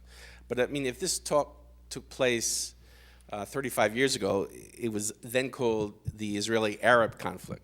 And I really think we are still dealing with the Israeli-Arab conflict. The point is that in your solution, if Israel reoccupies all of the West Bank and the Gaza Strip, and they go house to house to get rid of the terrorists are getting their ammunition from Iran, from Iraq, and from Syria. And I don't think you can have a solution until there's a fundamental change in the country, in the 22 Arab countries that surround Israel. Israel has only made peace with Egypt and Jordan, but still, this conflict will go on if Israel is still in a state of war with Syria, still in a state of war with Iran and Iraq. And even now, during the last 20 years, it's not just the 22 Arab countries, but as you mentioned, Israel will have a conflict just as America has now with Islamic fundamentalism, which goes beyond the 22 Arab countries. I think you're absolutely right. I mean, there's no question that the ultimate solution, long-term, has to involve what I said, the paragraph before last in my speech, and that is that the Western values have to come to dominate the Middle East, and until they do, there will be war in that region nonstop. There's no question about that. However, Israel can create a partial solution, just like it had relative peace or non-hostility after the Yom Kippur War of 1972, because nobody had the guts to fight against it, because they knew the consequences, so it can reestablish itself in the future. The Palestinians could not get those arms from Iran and Iraq and these other places if Israel didn't let them. They bridges there on the Jordan River are run by the Palestinians, who let that money and that stuff come in. If Israel reoccupied the territories and controlled those bridges, that stuff wouldn't get there. So Israel can do what it can do in order to secure itself. The stronger Israel is, and this is partially the U.S.'s responsibility in helping establish this, the stronger Israel is, the more peaceful the region will be. Anwar Sadat did not come to Israel because suddenly he became a lover of the West. Anwar Sadat came to Israel because he realized, I think he was on the honest side. Anwar Sadat realized that he could not defeat Israel, and he realized that the only chance Egypt ever had of progressing beyond the poverty and starvation that many of its millions of citizens suffer from is by doing away with one conflict and by concentrating internally. So if he had thought Israel was weak, he would have continued warring with Israel. It's only Israel's strength that permits it to live in relative peace. And the same with Syria. Syria hasn't attacked Israel since 1972 for good reason, because they know what will happen. And that's the best that Israel can hope for, is to make it clear to the Arab countries, to make it clear to the terrorists, the consequences of attacking it. And I wish the United States would do that. Yeah. I'd just like to know whether or not you would support, and you said you don't support foreign aid of any sort. Yeah. I was just wondering whether or not you would endorse American troops going and helping Israel to take back these territories that you speak of. No, because I don't think America has to. I don't think it's necessary. I mean, if it turns out, again, this is, I think, is a military strategic decision that should be made not by me, and you would need more facts. If it was in our self-interest to do so. If it was in our self-interest to do so, and it was the only way to do it, then yes, just like we're going to Iraq and other places, we would have to do it. But it's not. We don't need to do it. That's the wonderful thing about having a relationship with Israel. Thank you. Okay, these are going to be the last 3 questions. It seems to me that the press, the media, the television in this country is biased. Is that a correct assumption? And if so, why is the propaganda on the one side so much better than the propaganda on the other? That's a great question. Absolutely, the media in this country is biased, but even more biased are the intellectuals of this country who feed the media. I mean, where do the media go to school? Where do the media get their experts? They get them from Harvard and Stanford and UC Irvine. So, I've got nothing against UC Irvine. I can just imagine what goes on there. I don't know firsthand. So it is the intellectuals who are at root the problem and are at root biased. Why? Well, because they hate the West. Because they reject the notion of the superiority of the West. I mean, what is multiculturalism all about? It's about we're the same as savage tribes in Africa. It's the same thing. There's no difference. There's no difference between slavery and freedom. Right? There's no difference between capitalism and communism. There's no difference between America and Saudi Arabia. Right? We're all the same, multiculturalism. All cultures are equal. Well, we have to reject that concept. And our intellectuals are motivated by hatred of what the West stands for. And ultimately, fundamentally, they are motivated by hatred of reason. Our intellectuals are whim worshippers. And they reject the notion of reason as the only means of gaining knowledge about the world. And once you reject reason, anything goes. Now, there's one other element that motivates them. And you could ask, why are the Europeans so anti-Israel? Well, since you didn't ask him, I'll answer anyway. And that is the philosophy or the moral code of altruism. And this motivates both our intellectuals and the Europeans. Altruism tells you, altruism is otherism. It is the morality of self-sacrifice. It is the morality of putting others' concerns above one's own. The standard of the good is other people, not your own well-being. That is the dominant morality today in the world. Altruism tells you if others are your concern, if being selfish, if pursuing your own self-interest is evil, then being successful is evil. Because how do you become successful? By pursuing your own self-interest. So that must be bad. Being strong is evil. Because how do you become strong? By pursuing your own self-interest. And that is evil. Having a powerful military is evil. Because how do you get a powerful military? By being selfish, by pursuing your own interest. And that is evil. Notice, and who are the good guys? The good guys are the weak. The good guys are the poor. The good guys are the suffering. Because they clearly didn't do what was in their self-interest. Otherwise, they wouldn't be poor and suffering.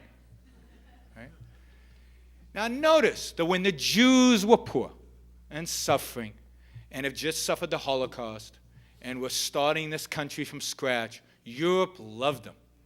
They were the good guys, right? When did that change? 1967, when Israel proved itself strong and powerful and confident, well, they must have been selfish all those years. And therefore they are immoral, and therefore they are the bad guys. And who now is poor and suffering and miserable? The Palestinians. So they must be the good guys, because they haven't been selfish. That is the root, one of the roots, of the hatred of the United States. We are successful. Why do Europeans hate us? For the same reason they hate Israel. Because we are successful. We are selfish. We act in our own self-interest. Why don't they want us to attack Iraq?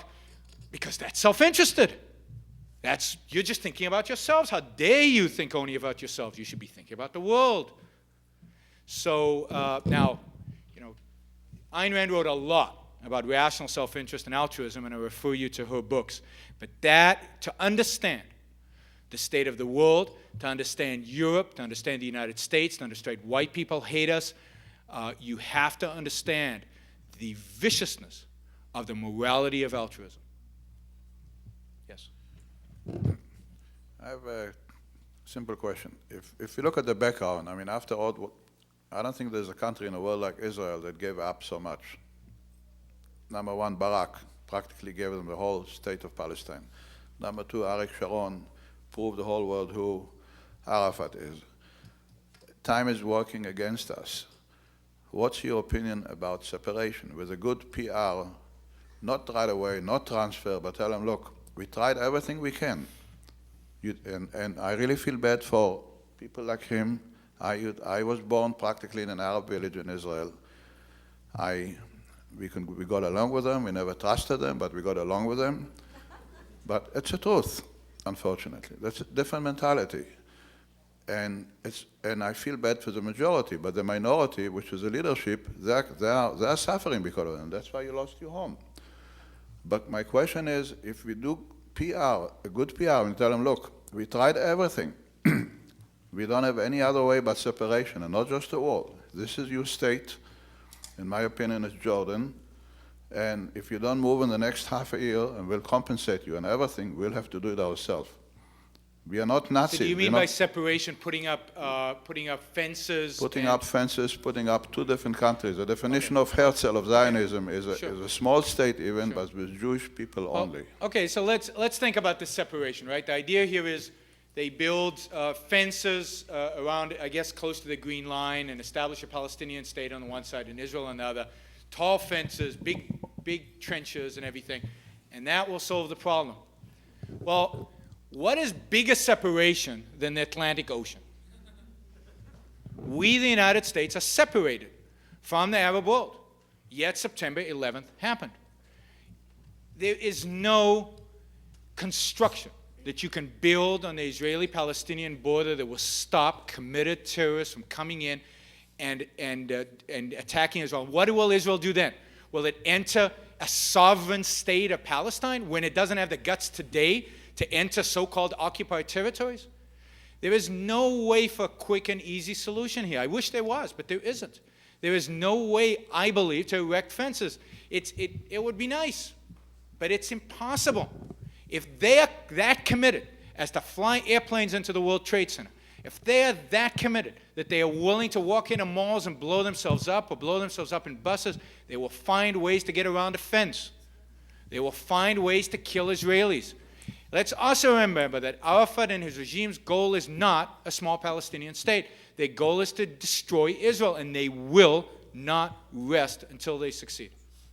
So, unfortunately, I don't think there is a solution that way. Let me just address the previous question asked about PR. And let me say that the Palestinian PR is much better than the Israeli PR. And the reason is that the Palestinians really believe that they're right. They are morally righteous. And the Jews are apologetic, mealy-mouthed. They have no moral fiber. They have no moral fire behind their cause. And that is what makes the Palestinian PR so much better than the Israeli PR. I did say these were the last three questions. Yes? I'm a little confused. On the one hand, you speak of people who read various periodicals that they should not believe everything they read. On the other hand, you quote from the Washington Times, and another publication. So I don't know whether you should believe what you read. That's number one. Number two, you speak disparagingly of intellectualism. Well, No, I didn't speak of intellectualism. I spoke disparagingly of intellectuals. today's intellectuals. Oh, but you are one of, what, aren't you one of today's intellectuals? I think there are exceptions Oh. to what I mentioned. Unfortunately, not many. Okay, I'll accept that. Okay. I think that was understood. I don't think anybody thought You I also was spoke- criticizing all intellectuals. I just gave a speech about the role of philosophy and morality. I don't think anybody could claim I'm against intellectualizing or talking about philosophy. We're all intellectuals here. We wouldn't be here. That's wonderful. Yes. There's a question? Still, Yeah. you spoke disparagingly of the socialists and the communals, whatever you want to call them. And I'm wondering, because my memory goes back to who built Israel. And I come up with the Zionists, the socialists, and the kibbutzim. Now, am I wrong there? So we hold that question for you to answer. Can I answer Finally, that and then I'll give you another? finally, Okay. finally, I'll have to remember that. finally. Yeah. Your solution is the occupation of the whole West Bank and Gaza by Israeli forces in the hopes that they will then find themselves with a better standard of living, etc., etc. And I think back to the Pax Romana. Do you remember the Pax Romana? No. Where Rome Yes. conquered. Okay. Yes. And you know what happened to Rome? That's not why what happened to Rome happened to Rome. Well, in any case, if you will answer all of those, I would appreciate it. Thank you. You want to repeat? What was the first question? I'm sorry, it's late. I have some questions. Yeah, I want to hear. I said there was the last three questions, and he was the last in line when I said that. I'm sorry. Yes, it's getting late. What was the first question? I'm sorry. In one sentence. Well, Socialism and kibbutzim. Who built Israel? Yes, it was to some extent. Of course, Israeli history was also written by socialists. To some extent, Israel was built by people who believed in socialism. And socialism, within a narrow context, for a certain period of time, can work to create certain economic successes.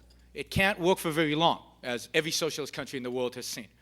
The kibbutzim, from very early on, were not sustainable economically and were being subsidized either by the Rothschilds early on and later by the Israeli government. And to this day, with a few exceptions, they are still being socialized. They are still being subsidized and indeed falling apart and disappearing. And I expect within 20 years there won't be kibbutzim. But there were also, and this is unwritten Israeli history, although it's written somewhere, but there were entrepreneurs who built Israeli utility companies, electrical companies, factories, who built housing developments and shopping malls, and who bought land. Ultimately, a lot of the immigration into Palestine was funded by people like the Rothschilds, who weren't exactly socialists. But yes, a lot of the people, indeed Ben-Gurion, when he was young, was a communist, never mind a socialist. But fundamentally, they believed in Western values. They were wrong in some of their beliefs, and Israel has suffered the consequences of their socialism. Israel is still suffering the consequences of socialism to this day. Israel would be a healthier, more prosperous, more successful country today if it hadn't been founded by socialists. The second question. The second question. What's that? Rome. Rome did not decline because of its occupation of other countries, of other cultures. Indeed, when Rome was at its peak, when it indeed brought to those other cultures the values, the positive Roman values, Rome thrived. Rome rotted from within for other reasons that are way beyond the scope of this talk. That have to do with ideas. Basically, they abandoned the Greek ideas and started adopting Christian ideas, if you will. And yet the Greek ideas, the great Greek philosophies, and the great Greek democracies were all based upon and lived upon the efforts of slave labor. But we'll get into that another time. Thank you. No, the great Greek ideas and philosophies and so on were built upon the concept of reason and individualism. That is what made Greece great. Thank you all for coming. Let me just make one more pitch for your money. If you like this talk and you'd like to see this talk given on campuses all around the country, which we do, I encourage you in the back of the room to support us financially. Money raised here will go towards taking this talk and talks like it on the Middle East to campuses all across the country. Thank you.